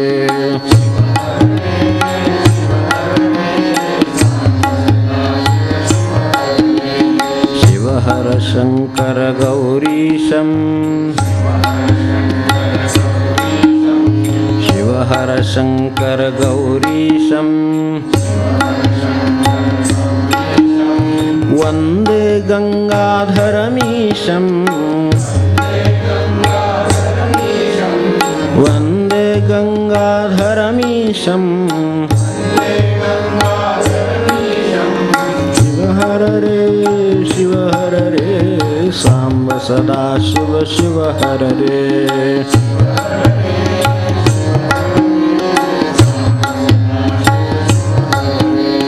शिव हर रे सांब सदा शिव शिव हर रे.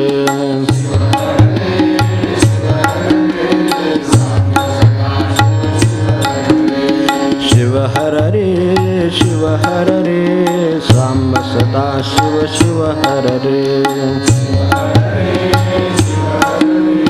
सांब सदा शिव शिव हर. जानकी जीवन स्मरण